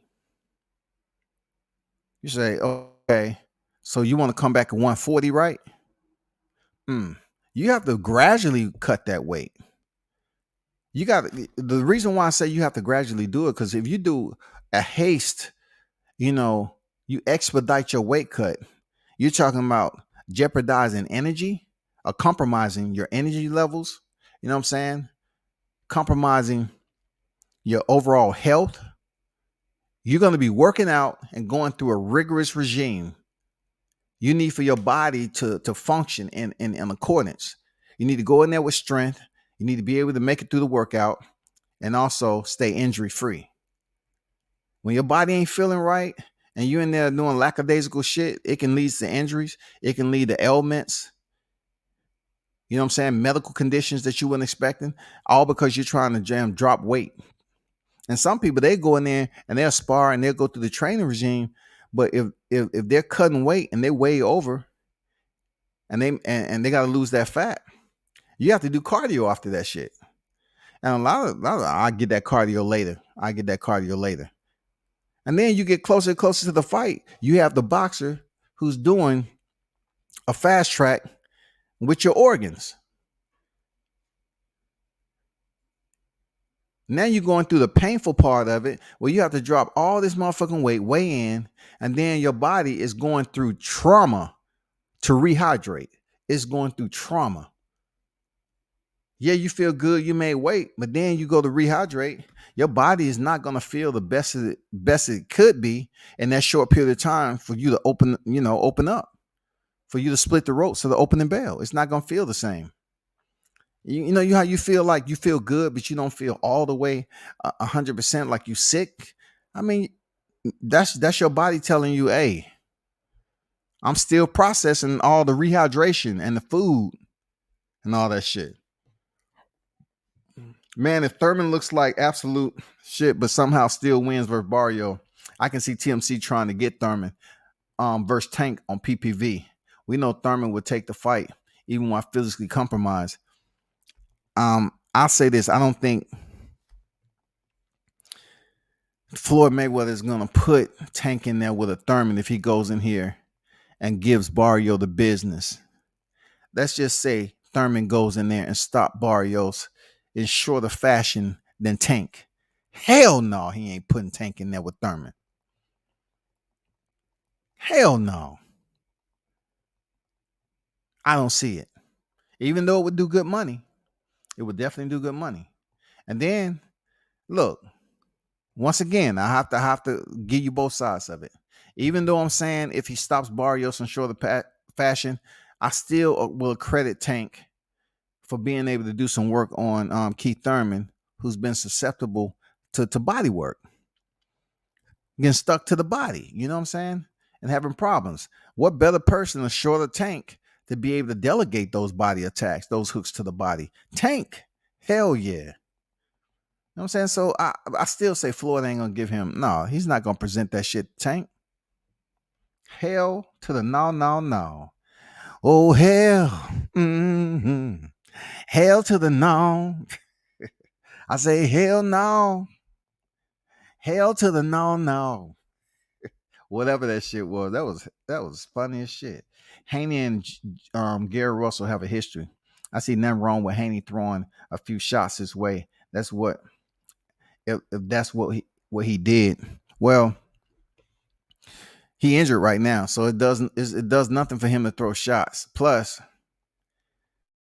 like we talked about earlier about the size difference, Haney is not the biggest lightweight, but he's bigger than Gary Russell.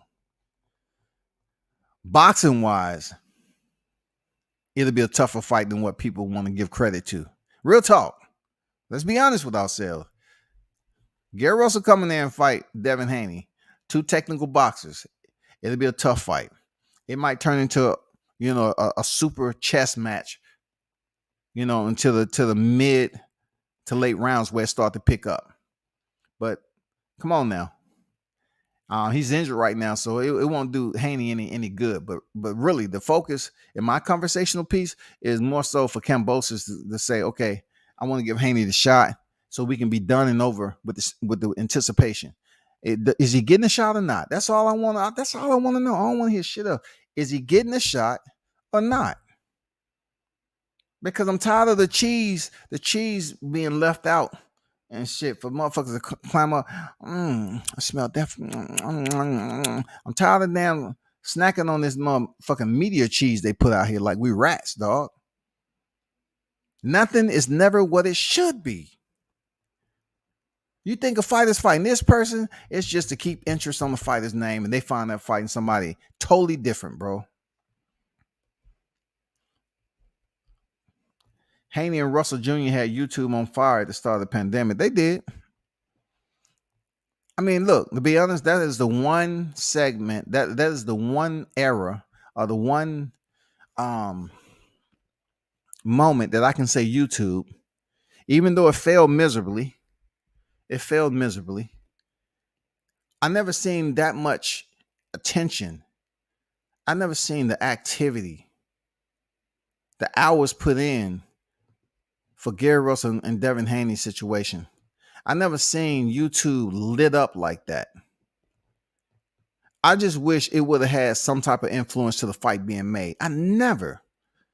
Like, you had people up here early in the morning, afternoon, you know what I'm saying?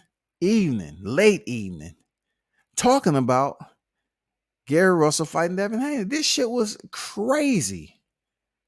That shit was crazy. It was so much debating going on. I don't know how many panels Batman was on. Batman was on goddamn 30 motherfucking panels on this shit, dog. And then every now and then, Gary Russell jump on there. Hey, Slim. Hey, Shorty. No, he said Shorty. Hey, Shorty.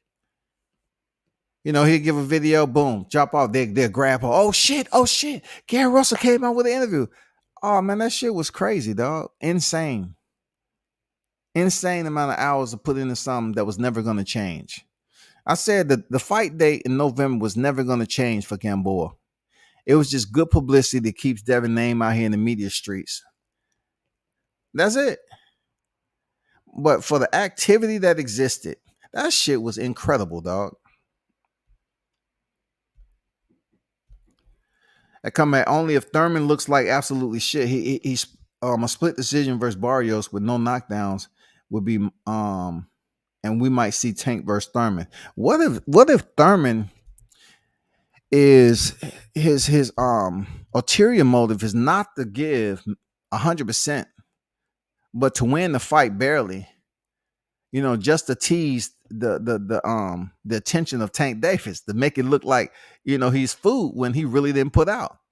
Can he do that against a fighter like Barrios? Yeah, he can. I think he can, man. If we get one time up in there, I think he can do that. I think he can give us that medium energy, enough not to look overly impressive, just like Sean Porter did with Ugas. Sean Porter had the fight coming up with Errol Spence. He didn't maximize that in your chest head to head grind like we used to see in Sean Porter. He gave us okay, all right, so people could say, "Oh shit, Sean Porter didn't look good against Ugas. Oh fuck, man, Spence gonna run through. He gonna knock Sean Porter out." And then what we get? We got the grimy bull, the bull hog, Sean Porter. It's a mind game, man. Now, him going to a split decision now, that's not what we ain't gonna do. You know what I'm saying? That's what we ain't gonna do. Chief Thurman saying, no, that's what we ain't gonna do. That comment right there, that's what we ain't gonna do. You understand that one time? We're not going to a split decision. And especially with no knockdowns. You better get a knockdown, bro.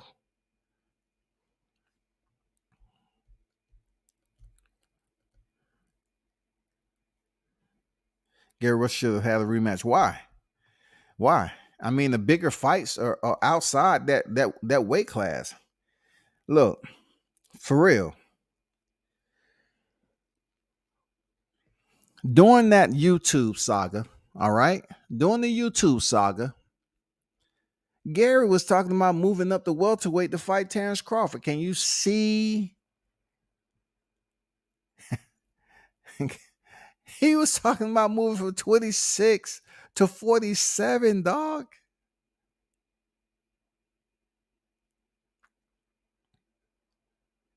The bigger fights for Gary, because people remember that time. The bigger fights with him is outside featherweight. He needs to move up, dog. And he needs to do it next fight. Do away with that. Don't nobody want to see you in there with Masaga just to come two-time, WBC featherweight world champion. We want to see you up here to 130. Go up and pick up a strap at 130. And then if you really want to get greasy with it, go to 135. 135 needs a Gary Russell Jr. right now. It needs a Shakur Stevenson.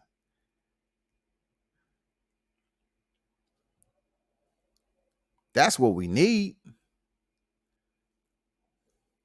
We don't look. It's not like we don't have a Javante Davis, but we don't know what Javante's, gonna do. We don't know.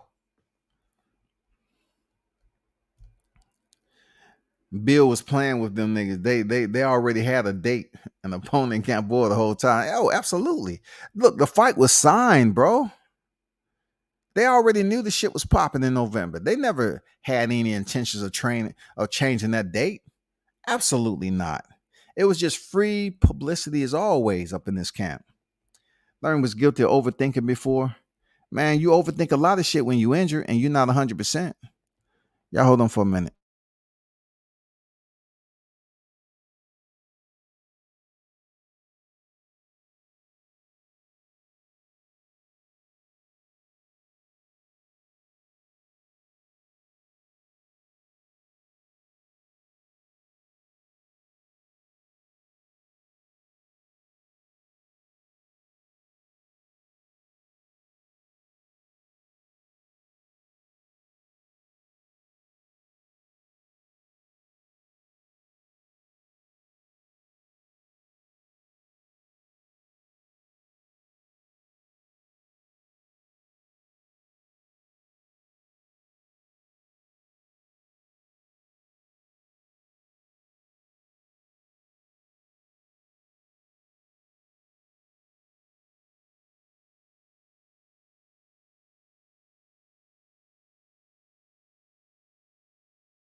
Let me see. Tank is less threat than Crawford, Spence, and Ennis for Thurman. Possibly equal money as well, including excluding Ennis.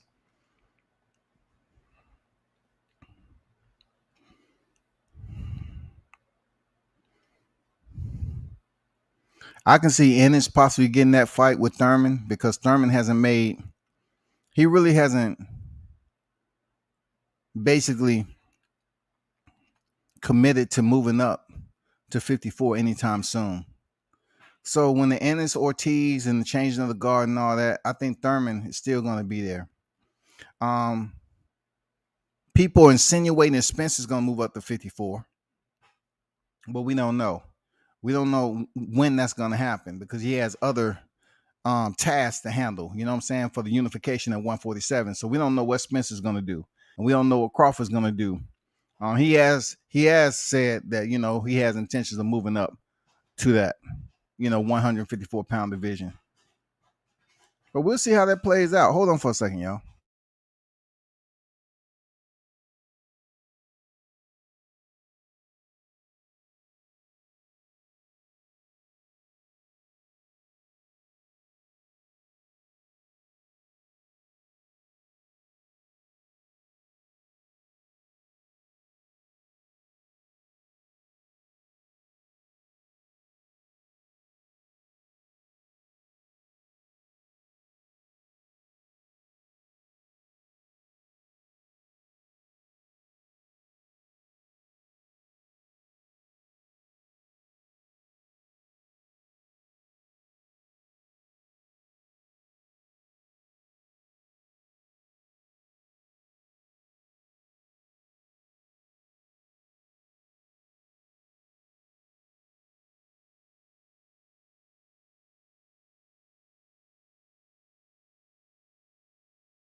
All right, we back. King Mitch Wright. I F with Bill, but he was playing with that. I didn't take it too serious because it was nothing in stone, right? We pretty much know, you know what I'm saying? Most of y'all smart enough to understand that the more credible fight was who he had lined up already, Gamboa. Now, a lot of people thought just from the online back and forth exchanges that this shit was really going to take place. Your Gary Russell somehow is going to step in the ring with Devin Haney. I never seen it happen.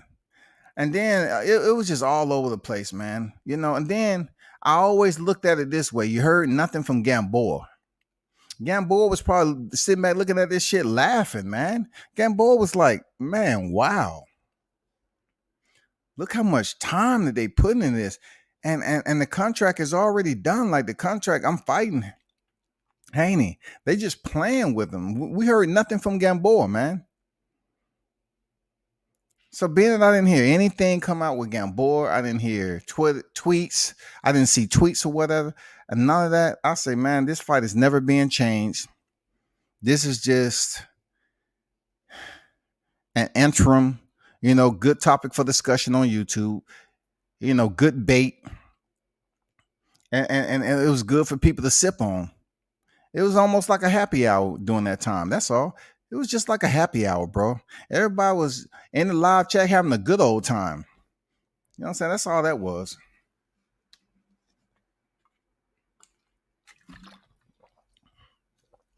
%85% Thurman beats Ortiz, in my opinion. I agree with you. I'll link up with you on that. I can Thurman countering him easy and moving around him. Ortiz does have that motor, though. I like to see. It's good to have a motor, for real. Like, we jump in vehicles all the time and have a motor, but ultimately That motor has to be driven properly. The driver has to be coherent. We've seen Ortiz to run into brick walls and shit over and over again. We've seen him run into punches. And then he just started up and continue in the same direction. He's going to have to switch that up. If he ever going to step in the ring with Thurman, he definitely have to switch that up. Else he's getting stopped. We talking about Green Machine? He had a problem with? Shit.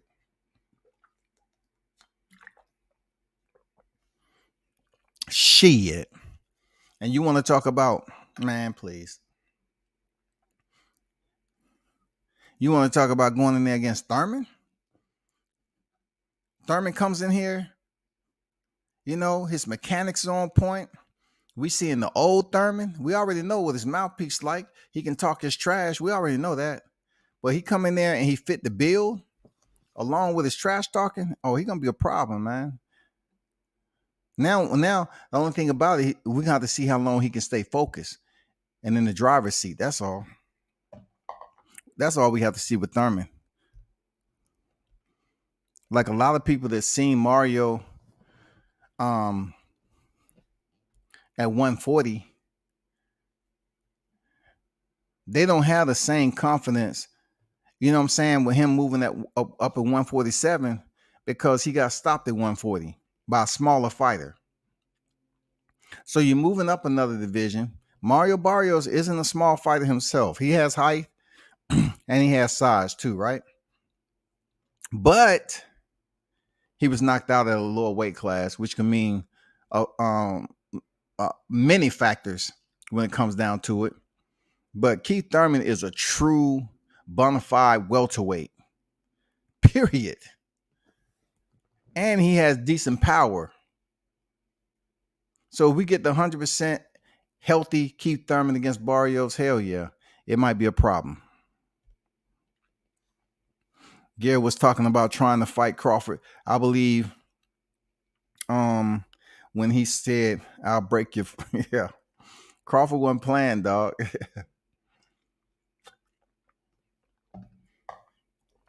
But I'm telling you, though, man, that'll be a crazy fight right there, man. If you want to talk about money, I don't know why the promoters are looking at it like it's something that's impossible to do, bro. You want to talk about the money? Crawford meeting Gary at 140? Man, that fight was sell, dog. That fight was sell. The animus behind that shit, them not liking each other, the backstory fits in perfectly. Man, they do solid numbers leading up to that fight. Problem is, Thurman may not be able to get an 85% anymore. We'll see, man. Thurman with the healthy right hand is dangerous for Ortiz. I'm just curious to know if Ortiz is really trying to see that work. He's gonna have to sooner or later. You know, it's gonna be Ortiz or Ennis. Because, like I said before, Thurman hasn't put out any intentions of him moving up to 54 anytime soon. Thurman is supposed to whoop Barrios, supposed to, though. Yeah, we'll see how that goes. You know why? Because Barrios said he was having problems making weight at 140. So he should be much stronger at 147. So giving him the BOD, the benefit of the doubt, that he looks a little bit stronger at 147, feels better, and that should play out in his performance. That's all I'm saying. What if he looks stronger than he did against Tank? What if he's able to just have a pocket in the fight where he gives Thurman problems like Josecito Lopez did?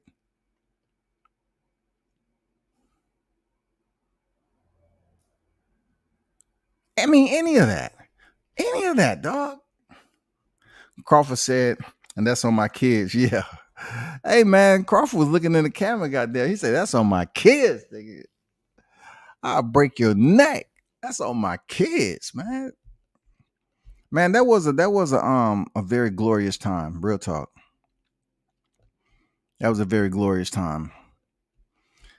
I'll definitely have to switch over to UFC 270 and get this out the way.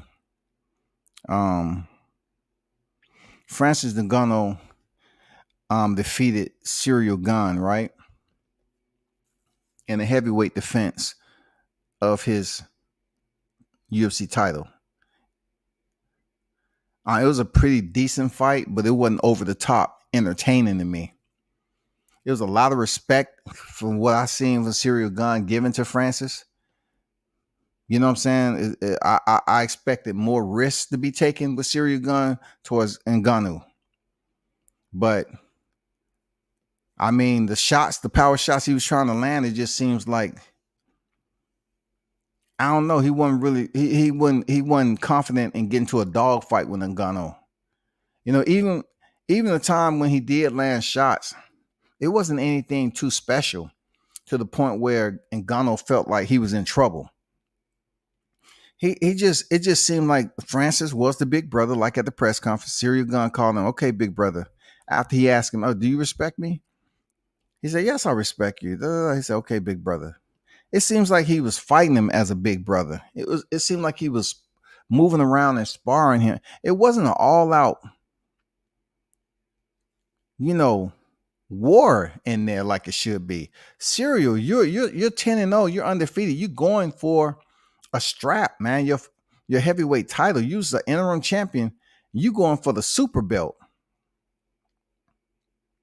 And it just seemed like he didn't want it as much as I thought he would. I was unimpressed, for real. I'm channeling my GSP. I want to say I'm not impressed with your performance, and I would like to fight you next. You know what I'm saying? Like, I wasn't impressed with his performance, dog. I'm gonna leave it at that. But salute to Francis Ngannou. I hear that him and Tyson Fury is trying to set up a boxing match. I'm not gonna frown upon this shit because that seems to be what everybody's co-signing. And if Francis Ngannou is able to make way more money than he did with the UFC, go do it, bro. Go get the bag, because he's guaranteed to make some millions with Tyson Fury. I don't know how much. You know what I'm saying? But go over there and box with Tyson Fury. He'll move around with you. He'll move around with you, Francis. You know what I'm saying? Go get that bag, dog. We'll see how long it takes for that to materialize into official announcement. The co-main event was what took the show. The co-main event was the trilogy in like 400 days, a trilogy between Brandon Moreno, two former stablemates, Brandon Moreno and Davison Figueiredo. Like I said before, man, that lightweight division was fire when it was Demetrius Johnson. Then Henry Cejudo defeated Demetrius Johnson, and then he vacated the belts. And two individuals that were selected by Dana White to fight for the vacant flyweight title was Davison Figueiredo and Joseph Benavidez. Both fights. The first fight, he couldn't get the title because he was overweight, but he knocked out Benavidez. Second fight, he made weight, knocked him out, became the champion. Then came Moreno, an individual who came up through the Ultimate Fighter, lost. He was freaking with the UFC initially, had a couple of losses, let go, returned. They brought him back, had a draw, had like 2 or 3 win streak, and he was able to get the first fight with Davison Figueiredo, which is a controversial draw. And then it came back in the rematch, and Moreno subbed him out. So when you don't leave it in the hands of the judges, it's no freaking talk, right? There's no discussion. There's no debate. He subbed the man out. Then they come back in here last night. Moreno is no longer with the stable, of course, his original stable. Davison Figueiredo is over there with Henry Cejudo and the crew. And really, this is like a little grudge because Henry Cejudo, we're talking about somebody who used to train with Moreno also. They both Mexican. They both came up tough. You know what I'm saying? So it was some respect there. But in this fight, Henry Cejudo was like, I'm going for Davison Figueiredo. Why? Because he's still in the camp with them. And it was a very good 5-round technical fight. This was a motherfucking fight, man. You know, both of these guys was landing hard shots on one another with 4-ounce gloves. You know, it was a couple of takedowns here and there, but due to the skill set of both fighters, pretty decent in their BJJ ground game, they was able to make it back up to their feet. No real damage was inflicted while they was on the ground, but just the point of how difficult it was for both fighters to even get one another to the ground and hold them there. That was a beautiful part of it. The takedown defense, you know, like the exchanges on their feet. It wasn't. It was back and forth. It wasn't like, okay, Figueiredo land like 2 shots, and then Brandon run away because he just got hit with 2 hard shots, or 2 or 3 hard shots. No, he quickly exchanged and gave it right back to him. It was a back and forth, man. Firefight for a minute. I like the entire fight. You know what I'm saying? But a part of me said, you know, from what I looked at, it seemed like Figueiredo had the more of the punishing blows, to the point where some of them caused Brandon Moreno to drop to his knees. And like I said before, depending on who cage side judging the fight, they have to make a guess on how bad he was hurt. You know, and some of the shots that Figueiredo was landing hurt. And then also Moreno, he had some moments where he hurt Figueiredo. But in the end, I thought, seriously, that Figueiredo did enough to regain his title, which he did. You know what I'm saying? He did. He did enough to regain his title, man. It really wasn't no submission attempts to the point where one fighter was in trouble. It wasn't a time where one fighter was up against the cage hurt and they just sit there and got beat on. It was a back and forth fight. Every fight, both fighters were put in a position where they experienced adversity. They fought their way up out of it. Very technical skills with the hands. MMA has came a long ways, I swear. Like the way they train boxing and MMA is different because of the stance and what you basically have to prepare for coming back to you. You know, in boxing, you have to prepare for the left and right. But, you know, in MMA, you have to prepare for, you know, left and right, hands, feet, knees, elbows, all that shit. Well, anyway, their striking skill of both fighters was on point.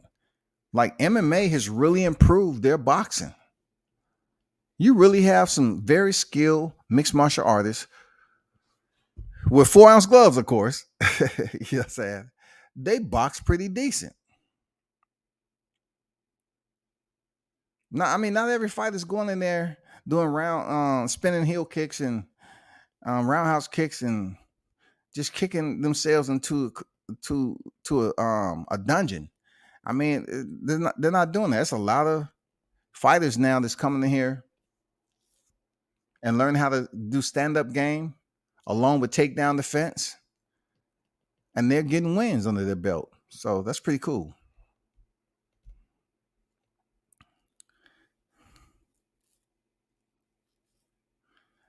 Serial looked great the first 2 rounds. Francis started to get those takedowns. And who would have thought Francis, of all people? And that's what you get when you learn, though. You learn from experience. Who would have thought Francis, of all people, going in for wrestling takedown? Francis said, I got to work on my wrestling, dog. So he started working on this wrestling. And who would have thought he would be the one changing levels for a takedown, bro? I just didn't see that. But once again, he's adding wrinkles to his damn game. The big question is now, will Francis continue to improve?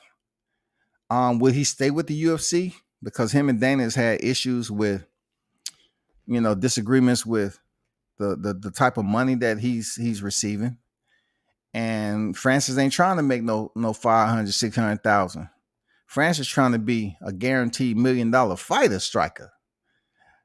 You know what I'm saying? He's trying to get the bag every time he steps in the cage. He ain't trying to go for no damn, I'm going to get my fight gear, my Venom stipend I'm gonna get my sponsorship, my little stipend from them, which is pennies, and then I got to go up here and make 500,000 with the UFC. I mean, if someone don't step up and change it, how you ever gonna get the increase? So now the question comes into play: is the UFC gonna re-sign Francis Ngannou? What's your thought on Bob Arum saying Anderson is ready for Deontay Wilder? I'm gonna get to that. Shout out to my man Captain Chaos on deck, man. Hey, salute to you. You know what it's about, Cruz. Appreciate you.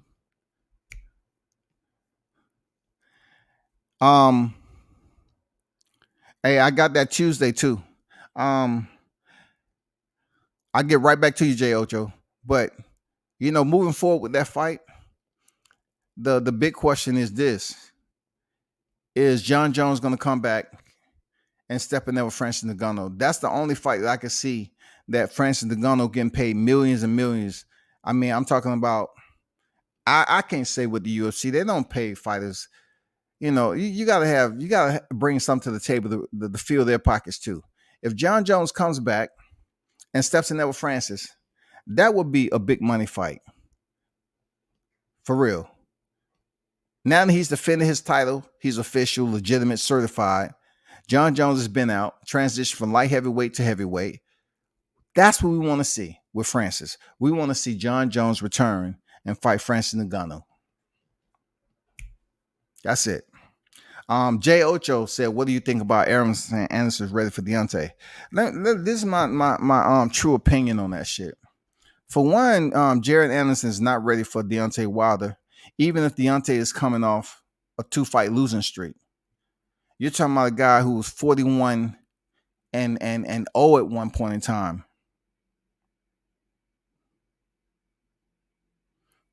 Too much power for Jared Anderson. Too much reach for Jared Anderson. I'm pretty sure the conversation sounds good, and a lot of people that's on the Jared Anderson tricycle are pedaling pretty fast to get him to the top. But look, all I'm saying is be careful. Be careful. Let the young lion, move at his own pace. He's in the heavyweight division. You have to understand that. And another part of it, Bob Arum, Eddie Hearns, you always hear him all the time. You don't hear Al Heyman because, we never hear him speak. But, Bob Arum and he speaks all the time on just things just to put it out there. You know what I'm saying? It's like blowing bubbles, man. Bob blows bubbles out there. You say, where that shit come from? Okay. Like we really don't know if he's serious about Jared Anderson fighting Deontay Wilder.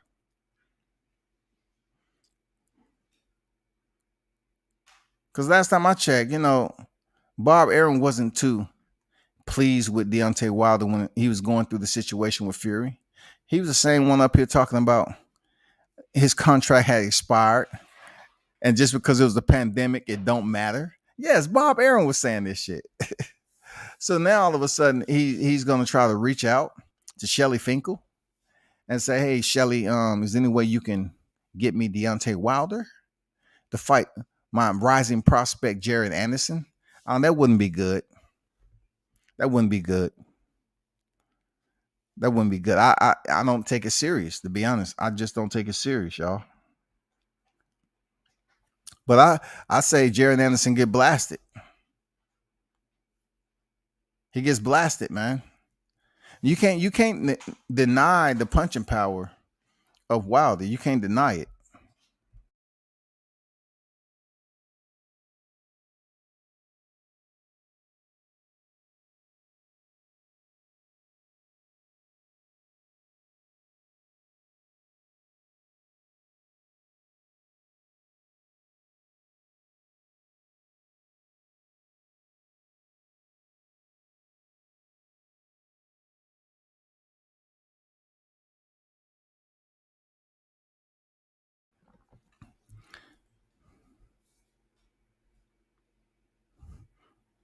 Dana White will make the fourth fight with Moreno and fight, but act funny when it's Holloway versus Volkanovski. Okay, J. Ocho, I'm a dichotomize it for you. Solid question, bro. But I'm gonna tell you why it's different between Holloway and Volkanovski. Even though Holloway has that fan base, man. Holloway has that fan base. Volkanovski does not. Right? It's a smoother dynamic when it comes to Moreno and Davison. You know what I'm saying? They have a backstory together. It's a lot of hype behind it. And they have put on some performances that are absolutely exciting. You know what I'm saying? I don't want to put the country. They have a country behind them and shit. But they do have a lot of people, a lot of countrymen behind them like that. They see them fight. Plus, when it comes down to Max Holloway and Volkanovski, didn't too many people know Volkanovski. You know what I'm saying? I know he's been still trying to become a fan favorite, but most of the people know Max Holloway. A lot of people in MMA call Max a dang legend. You know what I'm saying? They like his fighting style. They like how he come forward, and he's pretty well rounded as a boxer and a ground technician. But all fighters don't link up to the popularity aspect when it comes to making that money. And for Dana White to be enticed to say, "Oh, let's make Max Holloway Volkanovski again." Now, this right here, this is a perfect example. The trilogy with Davis and Figueiredo and Brandon Moreno is that the fights wasn't a landslide. Like, the fight is not a landslide. Like, Dana White believes in giving rematches. So from the first draw, which was controversial, came in there and gave him a rematch, immediate rematch. And a submission doesn't go to the scorecards. But it's just the point where I always say about MMA. Listen to me. The point that I always make about MMA and boxing is that this guy was subbed out. You were submitted. Figueiredo was submitted. We're talking about the first fight being a draw and the second was submission. Dana White allowed them to come back for a trilogy, dog. The champ lost his belt via submission, and Dana allowed him to come back to fight for his belt again. And he ended up winning it. That's what I love about the way they do business. Because just because a fighter, if a boxer gets knocked out in the first round of a fight, you rarely want to see him around for a long time. But in Dana White's situation, you'll probably damn near see the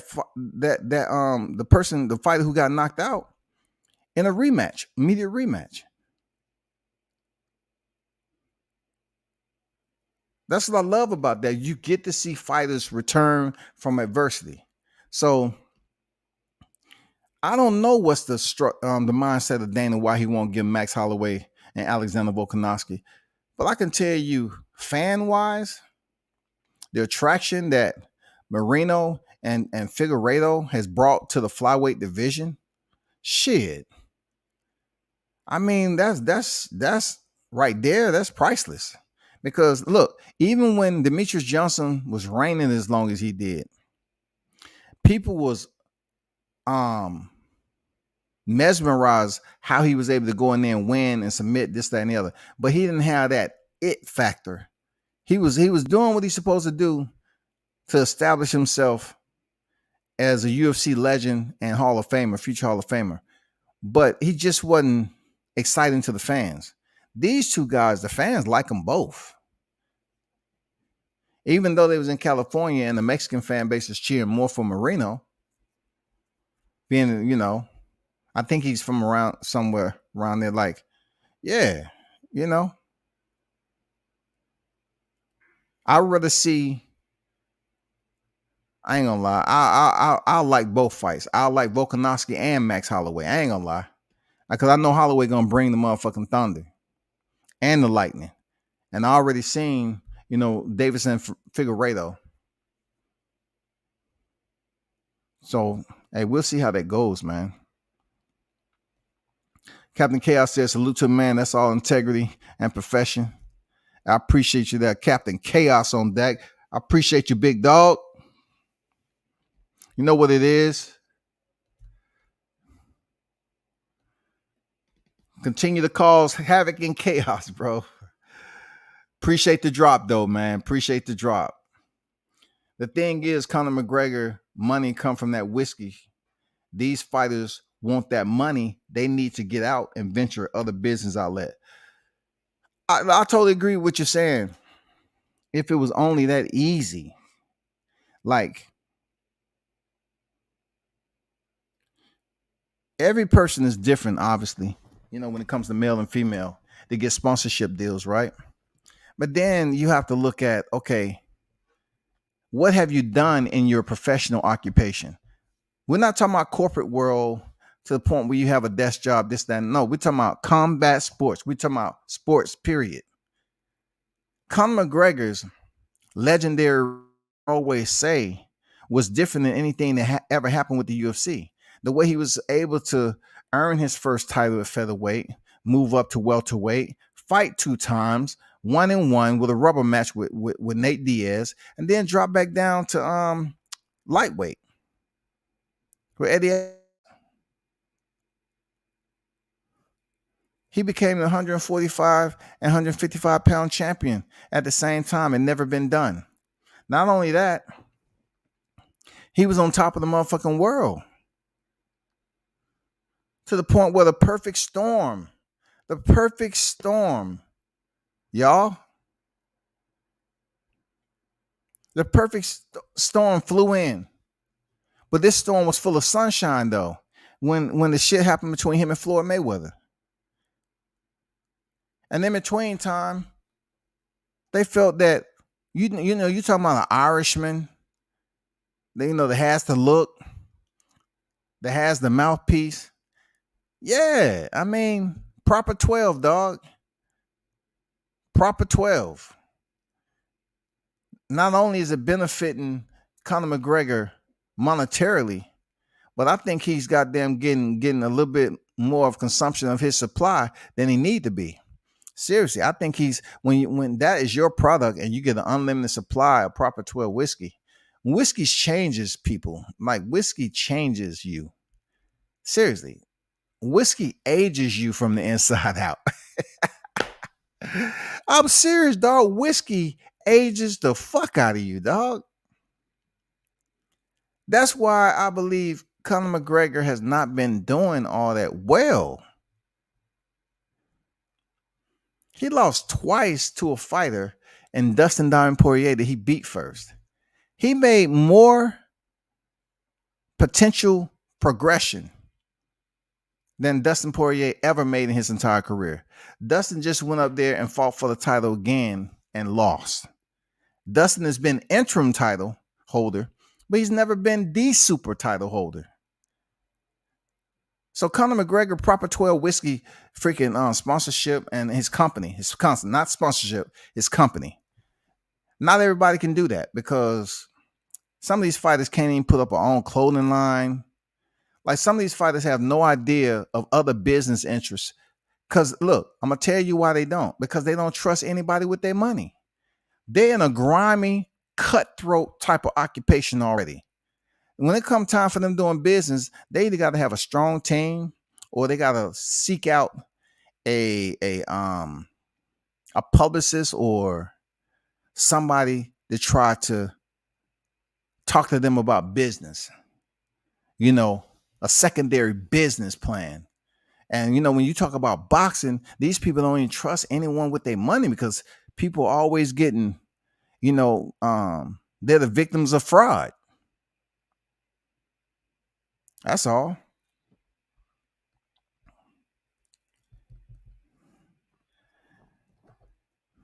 Conor McGregor money comes from that whiskey shit. He said the whiskey shit. These fighters want that money. They need to get out and venture other businesses. And, first thing that comes to mind, like when I see NBA young boys clothing line out here, people be scooping that shit up, dog. And this dude is locked up.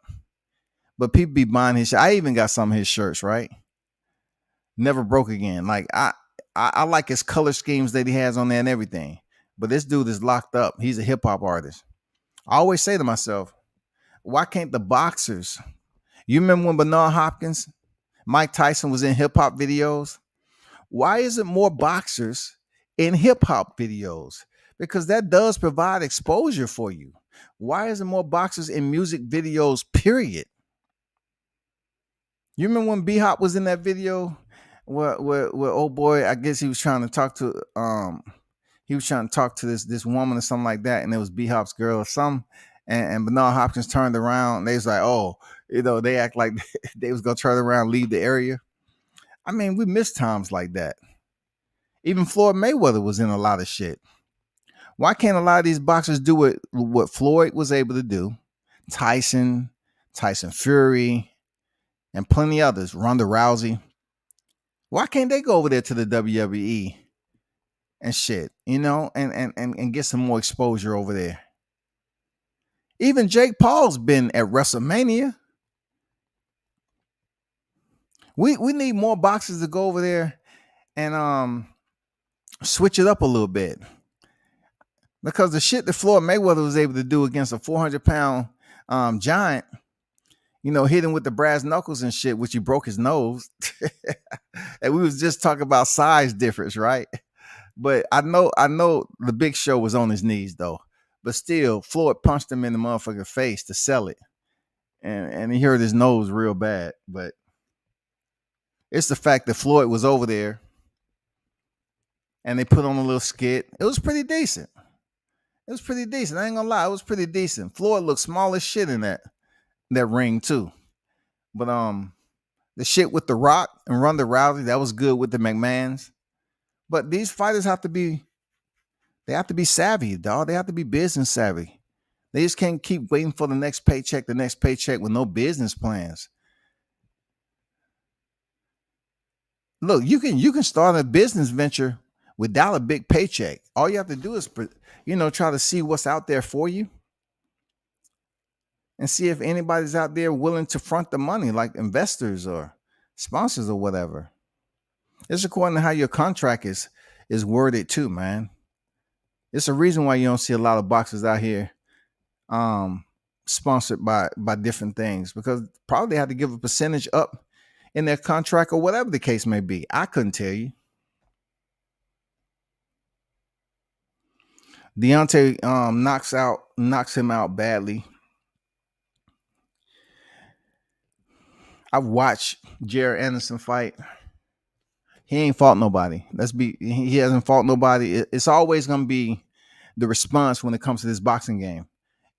Everybody cannot have a murderous row or opposition.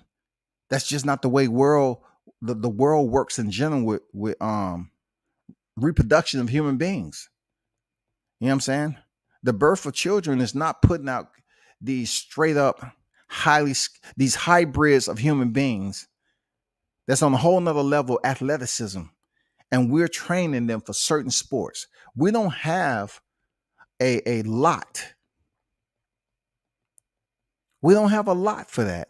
We don't have a facility on where they're cloning humans and dispersing them to go into sports. Producing moles. We're not producing human clones just yet, like that can grow at a rapid rate and put them in the ring. Hey, guess what? Man, by the fall, man, you heard they got that shipment coming in, right? Man, that's gonna be crazy. You know what division they talking about? They're gonna put that shit at 47, 54, and 60, dog. That's what they got ready right now. They say it's gonna be 15 of them per division. These them clones, yeah. Yeah, the 5.7 dual high tech. I mean, we ain't got clone humans being inserted into the divisions, dog. So right now for Jared Anderson, he hasn't fought anybody for me to think that he's game ready for Deontay Wilder to handle that power. I don't see that shit, bro. I'm gonna be honest. I don't see this shit at all. And people thinking about like, oh, Jared Anderson can box better than Deontay. Okay, cool. You can say that about everybody who stepped in there with Deontay when he was fighting. They had better boxing skills. Okay, We can say that about damn near every one of them, bro. I do not care about none of that. All I'm saying is Jared Anderson, though he can box, he's technically sound. He's a young one. He doesn't have a crazy amount of power now. Let's get that straight. He's a heavyweight, but he don't have that sting, sting, stung. Bing, bing, bang, bang. He don't have that shit, dog. He has bing, bing, bing, bang, bang, bing, bing, bang, bing, bing, bing, bong. That's what he has. Deontay has bong. You know what I'm saying? He hits you right off the back. That's what it is, dog. That's what it is. There's no ifs, ands, or buts about it. That's what it is, bro.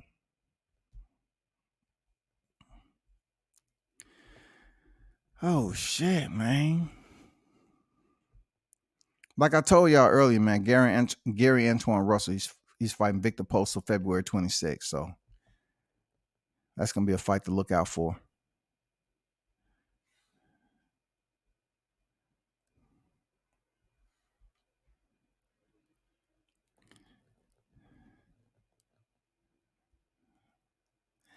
I read this article about Andre Ward ready for Kambosos Jr. to choose between Haney and Lomachenko. No shit. Yeah, we definitely waiting for Kambosos to choose between Haney and Lomachenko. We definitely waiting on that. These guys think Deontay is soft. They're going to see. Even Fury said nobody else will beat Wilder. I mean, you're talking about the top heavyweight. You know, they say Fury the top heavyweight, right? But Deontay Wilder has dropped him.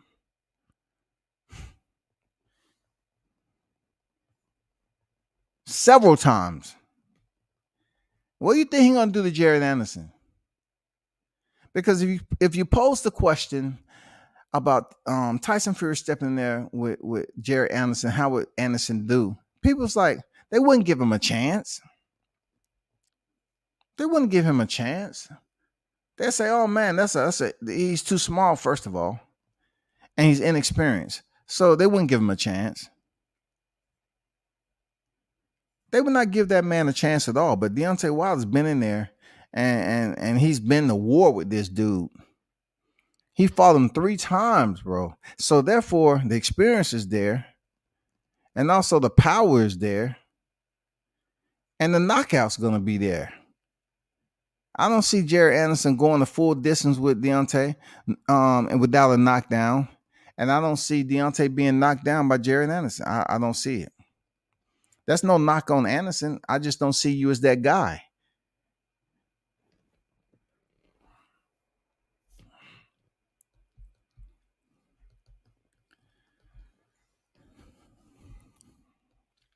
Kambosos enjoying his 15 minutes of fame. Hey, it may be 16, dog. It may be 16, 17, dog. For real. It might be 16, 17. For real. Kambosos, man, he's probably walking around down. These big red and pink shoes feel pretty good.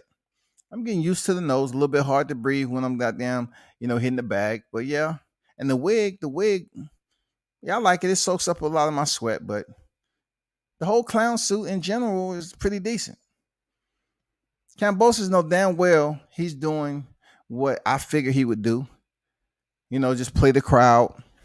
He's not gaining any more fans by not deciding on what he's going to do. And I know what it is behind the scenes. It's all about trying to get that shit in Australia, the money. But who's to say that you can't compromise and go to another site venue where you can potentially make more money? With Kambosos, he came out talking about he was the emperor. So he's gonna fight in his backyard. He keeps mentioning 80,000. That's possible that he can do that over there if they sell the PPVs and the tickets for $15.50. He'll sell out.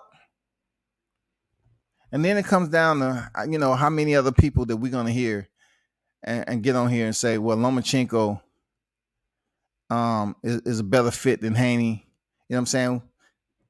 I mean, who's going to persuade you? Is Kambosos and his team is going to stick to, what's the logical sense to making that decision to clear up any doubt and face for the last damn title? It's never been done in boxing so far, right? You're going to have the franchise all the way down to the WBO title. Never been done. There's never been a fight in boxing that you're going to have the WBO title. I mean, the franchise WBC, Devin Haney's title, World Championship, and the rest of them, WBA, IBF, and WBO. Ring, Lenny, all that shit. The whole kit and caboodle. What makes it different is the franchise title. So for Kambosos, he need to go ahead and make this choice so we can stop giving damn projected scenarios out here. The YouTube listeners should be upset at that shit, bro. That's why a big part of this stuff when it comes to, like, you hear it all the time. You hear people try to value you as a human being. This shit gonna trip you out. You have people in the YTC that tries to value you as a human being based off what your YouTube channel is doing, dog. They try to value your relevance as a human being based off the viewership of artificial intelligence on YouTube. Knowing, I've said this before, knowing if everybody that was sub to you, let's just say I have 9,000 subscribers. All you need for 9,000 let's put it this way. All you need is 5,000.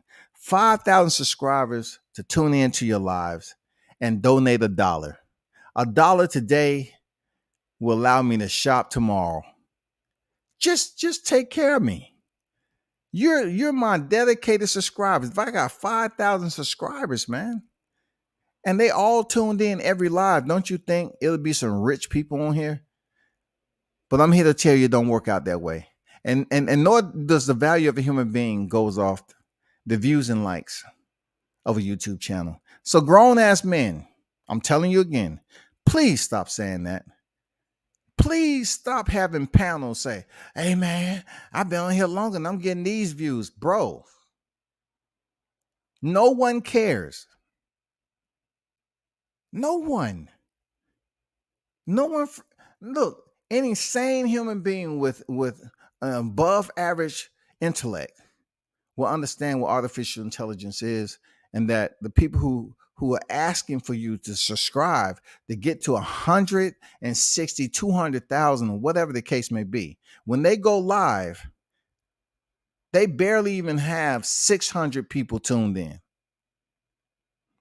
If you look at the viewership of their videos, the video is not even close to the amount of subscribers that they have to their channel.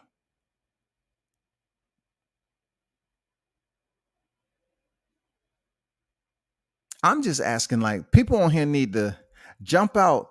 Man, it's I don't know, it's an asylum where it's just too many people that's taking the wrong medication, bro. Like, they actually believe that your channel subscriptions validate your human being. And not only that, you have clicks that's on YouTube, right? That people become instigators, antagonists, and shit starters. You have super clicks on this YouTube shit that wants you to talk about the same boxer in the same manner across the board. You can't do that. You got to be your own person. You can't just because so-and-so don't like this boxer. You got to definitely think for yourself. I totally believe in that wholeheartedly. We got too many shit starters, grown ass men that are shit starters on this damn YouTube shit outside of boxing. And that's not important. Real talk. That's not important to me. But I'm just saying it affects a lot of people when, from the outside looking in, you have the trainers, the fighters, and everything. And they tune in to some of this shit. And some of these, they just straight up reality TV. Real talk. And unless you with the click, if you get some interviews, they won't even initiate giving you the info. Like when you see other people with certain interviews, it's like, hey, I know this channel is doing this. Boom. No, they'll be like, they won't even give up the information. It's almost like they you giving up cryptocurrency or something. I saw so and so was on the channel. Is there any way you can give me that contact so we can reach out with that contact and try to set an interview? You don't see that. It's all about, and I'm not going out on a tangent. I'm just saying it's all about these individuals believing that they need to be first. They're heroes if they get the first of the first. When it should be all about reporting on combat sports. They got to be the first of the first. And then some people refuse to look at your catalog and know who you've basically been in touch with, but yet they'll talk about your channel. So I look at it this way: if you talk about a channel that you don't like, that means you're tuned into it. You're the ones who's on the outside listening in, hitting the volume button, and you listen to what people have to say, and then you might go back to your channel and say something slick out of pocket without even putting anything in the live chat. But at the end of the day, it would be great if the YTC community pretty much linked up and spread the information, especially for interviews for certain people. Because I found out that,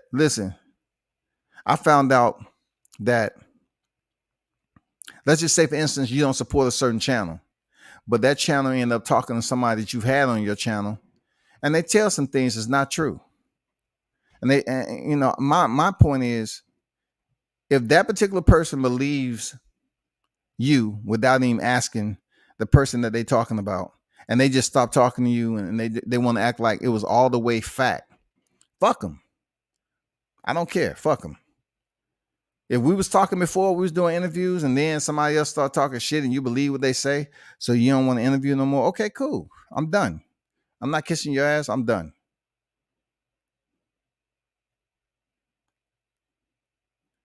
I just had to bring that up because I think too many cats get sensitive off YouTube shit, to be honest.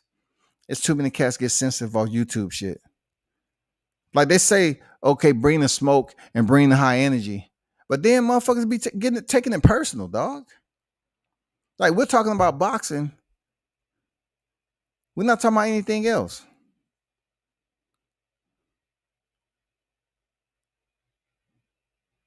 That's not something I get. Like, I don't take this shit. Until somebody then making personal threat to me, cool. But you have never heard World Combat Sports go on somebody else's shit to bring up another man's name just for conversation. I think that's very hoe-like. When people go to another panel because they're in a clique with somebody to bring up another man's name that has absolutely nothing to do with their dumb ass. Seriously, I that's the way I look at it. That is you being a hoe. Let grown man do grown man shit and leave it out. Don't go on somebody else's damn live chat and they panel just talking shit. That's not conducive to the sport of boxing. Just keep it on boxing. And for those of y'all that's listening in, when they say they want the smoke, they really don't want the smoke. They want to be able to moderate how much smoke is given. They don't want you to come in there and frag the room out, pull the clip, frag the room out, and then step in through the door. Okay, I'm ready. And ain't nobody in there living no more because they don't got smoked the fuck out. You learn a lot in debates. But what I've learned with debates on YouTube is that if your mind is clear enough to go in here and you're familiar with the company, you can have a pretty decent debate. But it's the new ones that come in that may have seen you on another channel and they're in that fray and they're going for that particular fighter. That's not the fight I'm going for. Then it becomes a deal where they want to take it personal. Like, oh man, I thought you was cool. I'm not going to be cool with you because look, this is the debate. This is not personal. We're talking about boxing. We're good. I'm talking about boxing. But look, grown man, this day and time, I have to make this a point because we was talking the other day about, Bernie the boxer being outspoken and shit. And I was strictly talking about Bernie, dog. If I had a problem with Bernie, when I see him and the problem was boxing related on something he said about another boxer, I'm just gonna say, you know what? I didn't agree with what you said. You know what I'm saying about Spence? I didn't agree with what you said. But to take it out of context, when I was disrespected, first of all, I was disrespected. My point is saying that the cats I was on the panel with, which I respect, the cats I was on the panel with, I pretty much said they weren't going to do shit if they seen Bernie anyway. What I meant by that is you only going to talk your shit, but you're not going to get physical. Why? Because Bernie is talking about Errol Spence, not you. If Bernie was talking about you directly, then there might be a different type of energy given once you see him. But me, myself, as a man, I'm not going to go over there and say, hey, man, you was talking about my favorite fighter, man. That's fucked up, dog. I want to run this fade. I mean, come on, you're stupid for that. That's not your fight.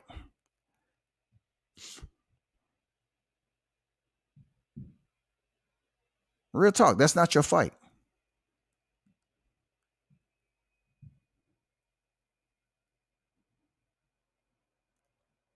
What I have calibrated myself to understand about YouTube is it's a lot that goes on with individuals who will pick up friendship and report with you, and then all of a sudden you disagree with one fighter. Like boxing have ebbs and flows on boxers that's coming up on the scene and making a name for themselves, right? But on YouTube, you have clicks where people support certain fighters. And if you're not supporting that fighter, you might roll up on a panel that you are the anomaly. You're the one sole survivor that's out there going into a debate. It's okay to debate with boxing topics, and you keep it on boxing. But when you start calling bitch ass, nigga, hoe ass, this, that, and the other, then that's when the conversation goes down the drain. And I think any man that's called that should defend himself. That's me. I don't care who panel you on. I don't care what click you on. I should be able to defend myself because I don't go around calling motherfuckers that. I don't. Unless it's been said to me first. I don't even participate to keep no energy. But I want y'all to be fully aware of the YouTube shit. Don't let people sit up here and get you all into a situation where they act like the boxer they support, you supposed to capitulate and kowtow, forehead to the ground, just to kiss ass to be a part of a group. Everybody's going to support their particular fighter. But the narratives are never going to be the same jacket. People are going to have different jackets throughout. That's just the way it is in life. But on YouTube shit, it lacks organization. So you're going to have people pull up. You can do a little bit here and there, right? You can do a little bit here and there. You can say, well, I'm pushing restrictions on here only to my subscribers and so forth and all that. Yeah. But when it comes down, I want you to understand one thing. Don't believe that the people that you're socializing with, and some of them is cool. Some of them is cool. But look, don't ever think that if you go on a panel and it has pretty good traffic, and that panel might be all for one boxer, don't think somebody might not just switch up on you in the live chat and start talking personal shit about you. It's a lot of people behind the scene that do that shit.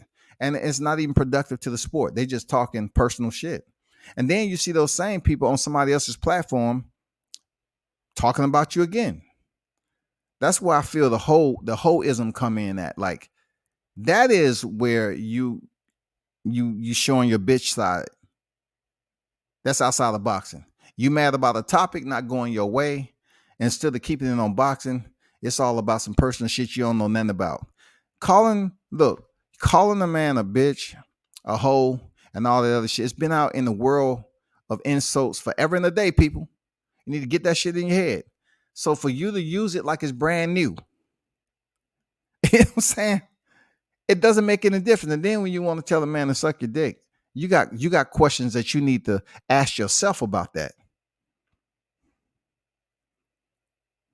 You need that, and you need to basically caress your own demons that you got inside, because some of you mean it. I don't see why people would go and run and tell another grown man, I ain't like it what he said, man. He always doing this and that. But I'm talking about boxing. You don't have to listen. If you got a problem, you can show up to the live chat and you can talk it out, bro. You don't have to go around being a gossiper and talking shit about WCS. And then for your favorite fighter, y'all want to come up with name. Bud sexuals. No, that's you, nigga. You're the sexual. You want another man to give you oral copulation. You that guy. Because I never told a man in my life to do that. Never. But there's some cats out here that I know, especially on this YouTube, they like that. I think they actually are fantasizing about that shit, or they might have physically been through it in life. So they pretty much express that towards other men. For real. They feel empowered when they say that shit. I don't. Because I don't say it. But I am trying to get an interview with a certain individual. Like I am reaching out to certain individuals to get an interview to kind of straighten up some of the hoopla hayla over here on YouTube about the Errol Spence and Bud Crawford situation. Outside of the Bernie talking, right? I don't have a problem with what he's saying, man. Men talk shit all the time. This is the softness. This is the Charmin side of YouTube. When you're getting extremely angry about what Bernie said about Errol Spence, when you don't have no relation, you ain't rolled a horse of his or nothing. They asked me about Crawford. I don't have nobody contact on Sheen Crawford. I just support the fighter. But when I hear grown ass man talking about dick riding, I say, no, dick is in your mouth because you keep saying dick. You hold a dick every day if you're a man and take a piss, don't you? Or you sit down and just let this shit goddamn piss as it may. Which one is it, dog? You separate your feet 12 inches inside, and look, 12 inches measured from the inside of the left heel to the inside of the right heel. You stand up there, you pissing like a man, or you sitting down, dog?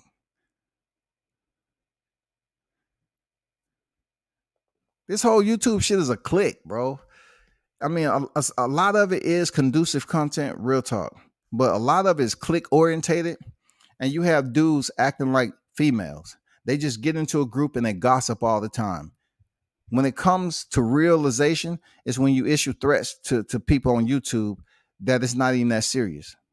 So for me, what I want to clarify, when I say niggas ain't gonna do shit when they see Bernie, my clarification was, it's not even on that level where you're going to do anything physical. You might be mad, but the only thing you're going to do is talk your shit and keep it moving. You ain't going to get physical with him because the situation doesn't have that temperature. It shouldn't have that temperature. You know what I'm saying? You're mad about something he said about Spence. That's third party hearsay. You interpret it as you saw fit. You mad because Bernie is outspoken. And your fight is Errol Spence. I get it. But for me, I wouldn't hold that much anxiety of what he said about a fighter. Let's just say, all the shit I hear about, Terrence Crawford and what he is and how disrespectful the shit. If you calling Bud fans Bud sexuals, and you're the one getting mad about what Bernie said to Errol Spence, what does that make you per se?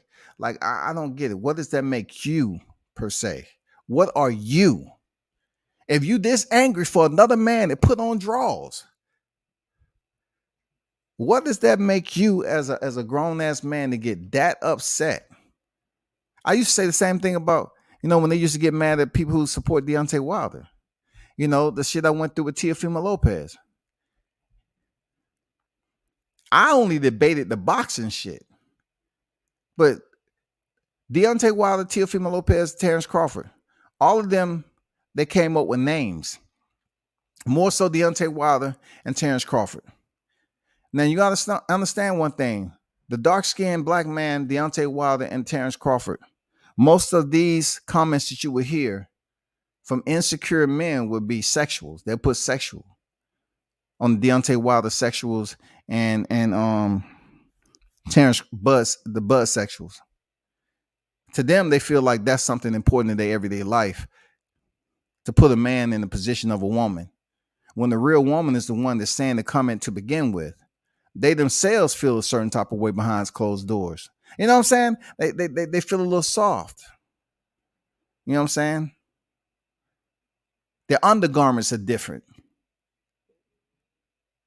It might be a little bit off than what you initially thought. It might be panties instead of Fruit of Balloons. I'm just saying. It might lay down on their body different. You know what I'm saying? Instead of a dang wife beater or tank top, it might be a piece of lingerie. That's all I'm saying. You got dudes on here like this, bro. None of this shit is personal to me, but when you call another man a hoe, come on, man. I don't care how much you yell, kick, and scream, dog. You got to take responsibility for yourself when you just mentioned internet toughness, but yet you're going to come at me because you know when I come in the building and y'all talking about Bud, you know what the conversation, the energy is going to be like. So don't get mad like it's new, but don't expect me to just allow you to say, oh, you know, you want to criticize me and then everybody act like they don't they have selective amnesia and they didn't hear what initially sparked the argument.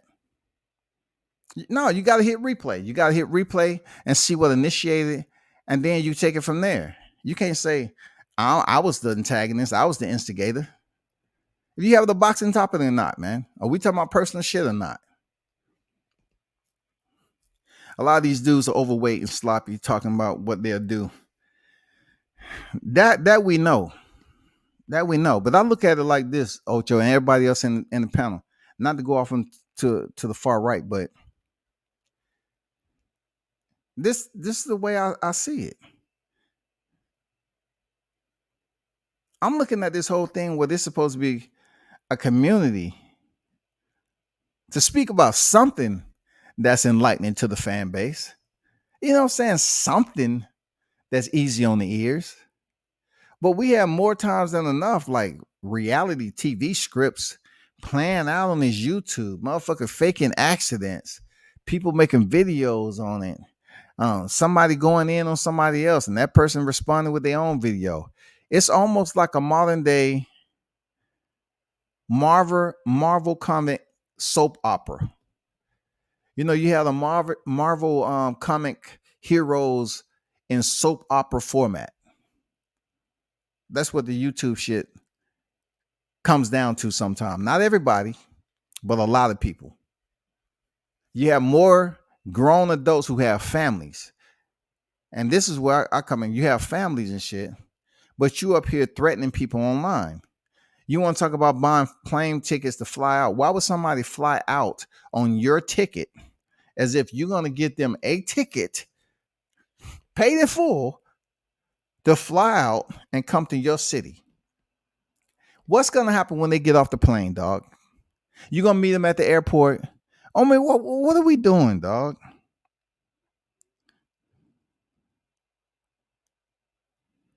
You're going to meet them at the airport over some damn YouTube boxing terminology. You're going to goddamn secure your freedom. Leave everybody that you say you love on everything, my kids, everybody you love, you're going to throw it away for some YouTube shit. It doesn't make any sense at all, bro. It's the most dumbest shit ever, dog. And that's why I treat them like they're Bozo the Clown. Don't take it too serious. But yet I think falling back from debates, it's worth it. You know what I'm saying? Because it's not a debate at the end of the day. Some people just get upset and angry and they really don't want to damn talk to you again as a human being. That shit is incredible, dog. You act like they owe you money. Like you say, oh, you want all the smoke. You want the energy. You want the topic to be spoke on. But then you have fighters channels choosing sides. And the side they choose, you cannot persuade them anything. So whatever my opinions are, it don't fucking matter. you're stuck in your ways, and you're gonna have what you say about your fighter on the front side of your mind, and that's who you're gonna go with. I get it. But niggas be sitting up here, goddamn, getting angry, boy. Jesus Christ. They so animated about whatever Bernie is saying, but it was all high fives and laughing when Blu-ray was on his YouTube shit talking, talking. And see, that's another thing. You hear the Blu-ray stuff come up, and he gets the heat wave. He gets the heat wave, and then Bernie comes back out. He gets the heat wave. The connection between Bernie and Blu-ray, they got two different occupations, but they do deal with training to a aspect. But there's no way people should get upset with what Bernie is saying about Errol Spence, because Bernie is not stepping in the ring with Errol. So what y'all doing is pretty much being unemployed life coaches and advocates for another man that you never met in your life at a dinner table. He's never invited you and Yellow Beezy together to take a walk down and stroll down the road to the block and take him to his goddamn the stables and ride his damn horses for some equine therapy. That never happened. He never say, "Hey man, let's go to the mall, man. Fuck it, man. What you got going on? What you got going? You got anything? All right, man. Let's go down to the mall, man. I appreciate what you've been doing for me on YouTube, dog. For real. I've been tuned in to your shit. I appreciate what I don't see it, dog. Like, once again, I go back to the butt sexual thing. If you that angry about what Bernie said about Errol Spence, what that makes you? Why would you get angry about somebody that you never broke bread with or borrowed money from or never got a hug? They never even identified you or anything. Why? You have dudes that's in the same city as these boxers. People say shit about Atlanta all the time. Like, hey, ATL, that's the land of the Skittles now. They got this, and this going on. That has nothing to do with me, because I'm from here. It wasn't like that when I was growing up, but cities change. I don't go on a motherfucking rampage and a tangent on YouTube, whining and crying about what somebody said. If they dislike a boxer down here, that's your opinion on a boxer.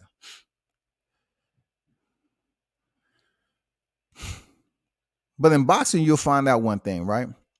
It's just like they was trying to say that Crawford was knocked down when he was down here in sparring, which was a lie. If you know the rumors out here, I'm talking about on YouTube, you stop it. You don't go out here when people say it and you just let it fly by, and people out here saying, oh, he got knocked down. No, he didn't. It was a very solid sparring session. But if you're trying to, once again, be a gossip columnist and you want to bloviate the situation, then I'm gonna say something. I was like, no, that ain't true, bro. He didn't get knocked down here in sparring.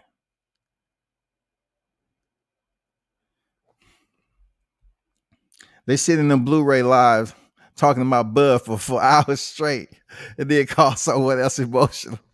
Man, goddamn, you hit that shit on the head with a Thor hammer, goddamn it.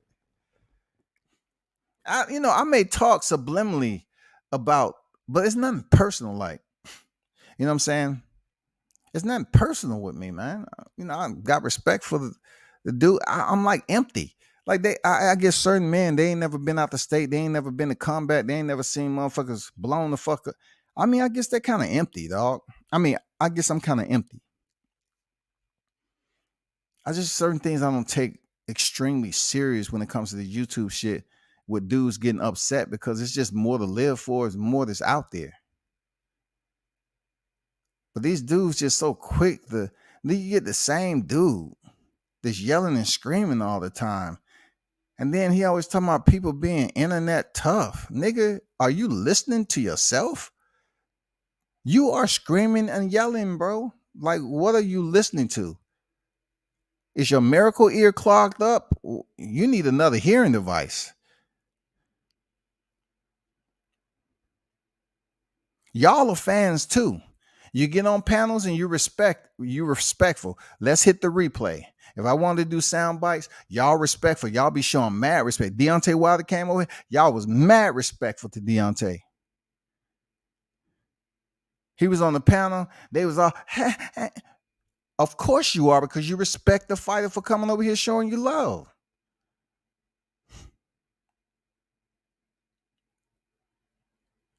If Boots come over here, oh, Bozy and Boots, they're coming up. Y'all happy because they are coming on a platform that you have access to the fighter. Now, are you being whatever you want to call? Is that being a fan or being outside of the scope of a fan? You can't have it both ways. You can't be up here being all happy for somebody having someone on the panel and you all cheesing and shit. And you showing good graces and being highly respectful, but yet you say, "Oh, fuck that, man! I was just going through the protocol, man. I wasn't doing nothing different. I wasn't kissing their ass. No, it's called respect. You're covering the sport of boxing, and you're showing respect to the fighters. But you can't be, if you're supporting Bud or Deontay. It's Deontay Wilder fangirls and Bud sexuals. That's not even the case, because what seems more sexual to me is how emotional men are getting to support a fighter. So the slide is, in order for me to separate the energy in the room, I'm gonna start saying something dealing with sexual shit. I have to go into obscenities and name calling, demasculizing the situation with something dealing with somebody's damn genital areas. And if there's a group of women listening to some of these panels, they would shake their head. They say, "Nah, I'll never go out with one of them guys," because they busy involved with themselves. They happy. They happy being in a group by themselves talking and shit, all them hard legs in the same damn room. Goddamn testosterone and everything. People getting high all the time. Ain't no woman trying to go here and be around that shit. Just think about it.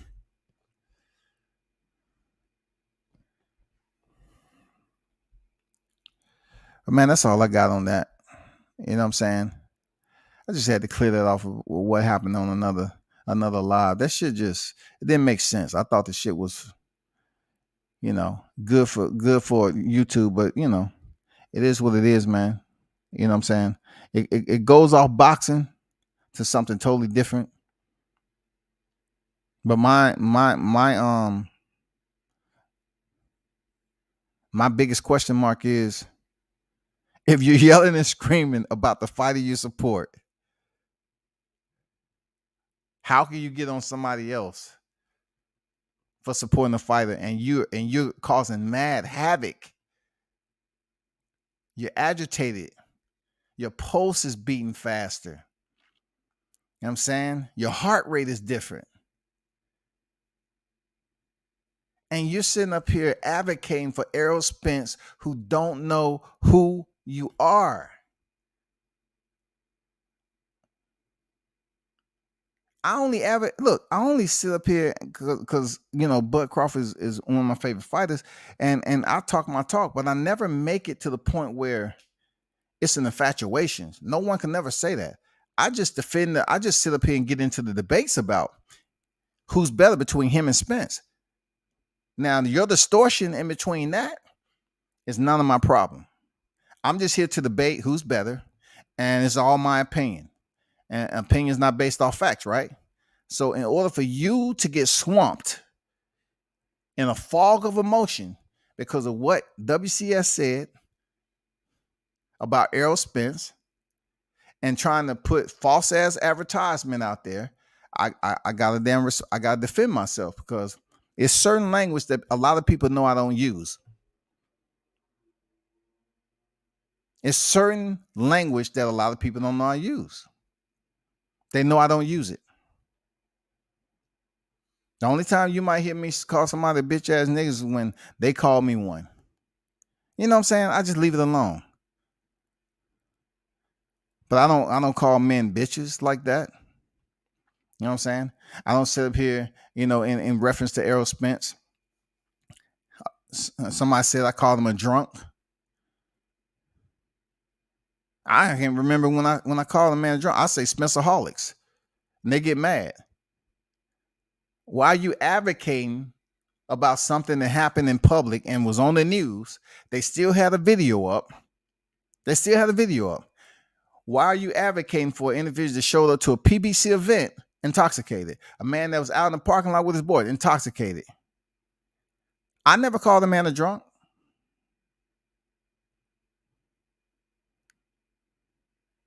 You can't put words in my mouth and advertise it like it's coming from Scotty.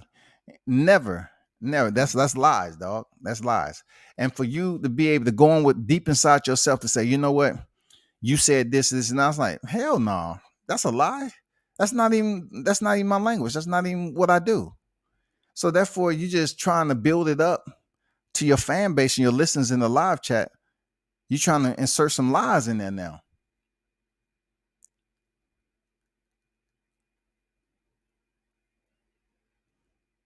What if the fight never happened and y'all up here stop talking to niggas? You know what I'm saying? Y'all don't want to have nothing else to say all over Spence. Oh my God. Man, so fucking what, man? Y'all better hope I never get Bernie on the show. Y'all better hope I never get Bernie. Y'all gonna be some mad individuals. You better hope I don't get Bernie on the show, bro. You got a problem now. You're definitely gonna have a problem. Anybody get with me? I want to talk to Bernie.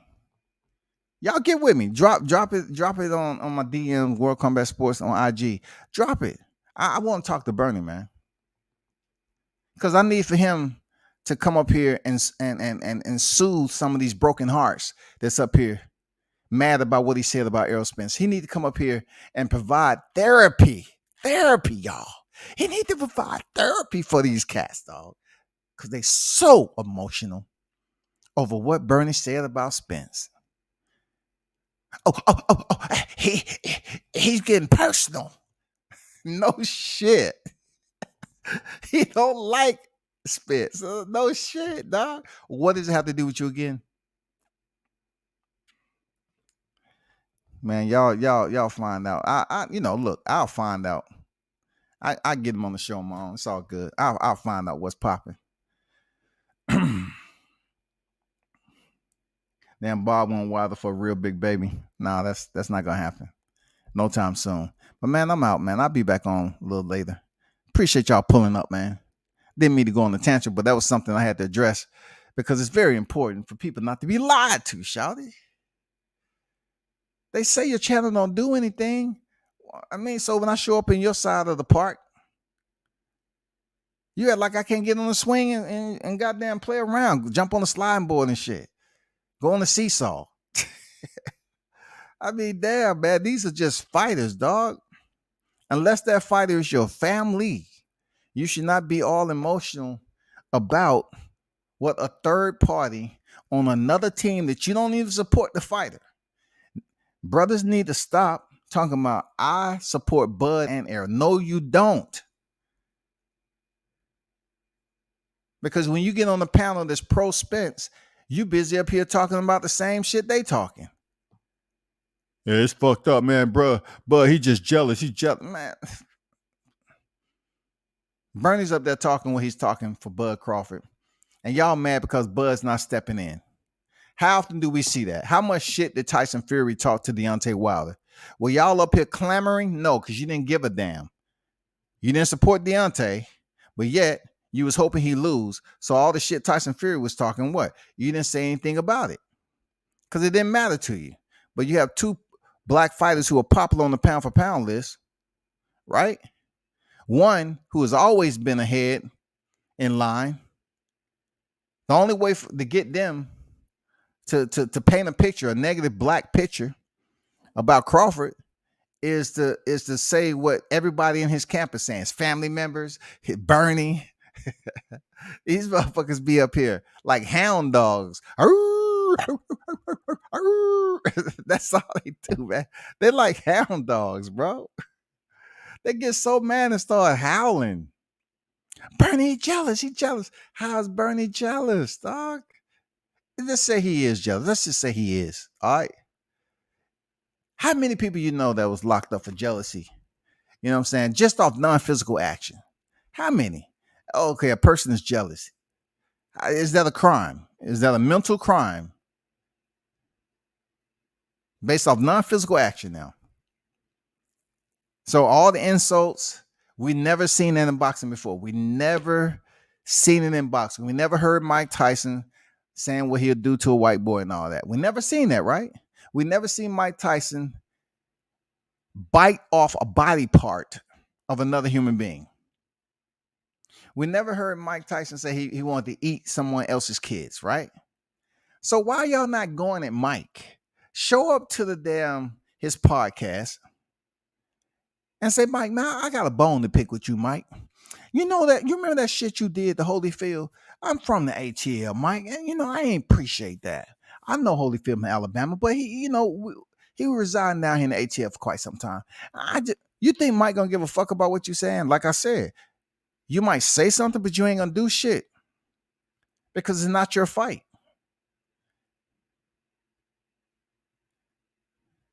You can be mad at any of these fighters. When you see them in person, you're not gonna put hands on them. You're gonna talk. You're gonna approach them. Hey, champ. Hey, champ. Hey, you got a little bit of time. I just want to ask you this. We had a conversation on YouTube, right? I have my own YouTube platform and all that. And right now I got like probably like 80,000 subscribers. Okay, I don't never see none of them. Probably like 10 to 70. But yeah. But we was having a conversation about you, and we had a disagreement about this. That's how it's gonna go down. You're gonna break it down. You're gonna express yourself, and whether the fighter wants to engage or not, that's up to them. It's not gonna be anything more than that. That's all. That's all I was trying to get at. But I did learn something. Don't go in this YouTube shit with the expectations of believing that someone that you communicate with that may be adult appropriate, I'm saying age appropriate, will be on your level of understanding, when you're in the room. It's not, it don't happen like that all the time. Like, people just think on a whole nother level.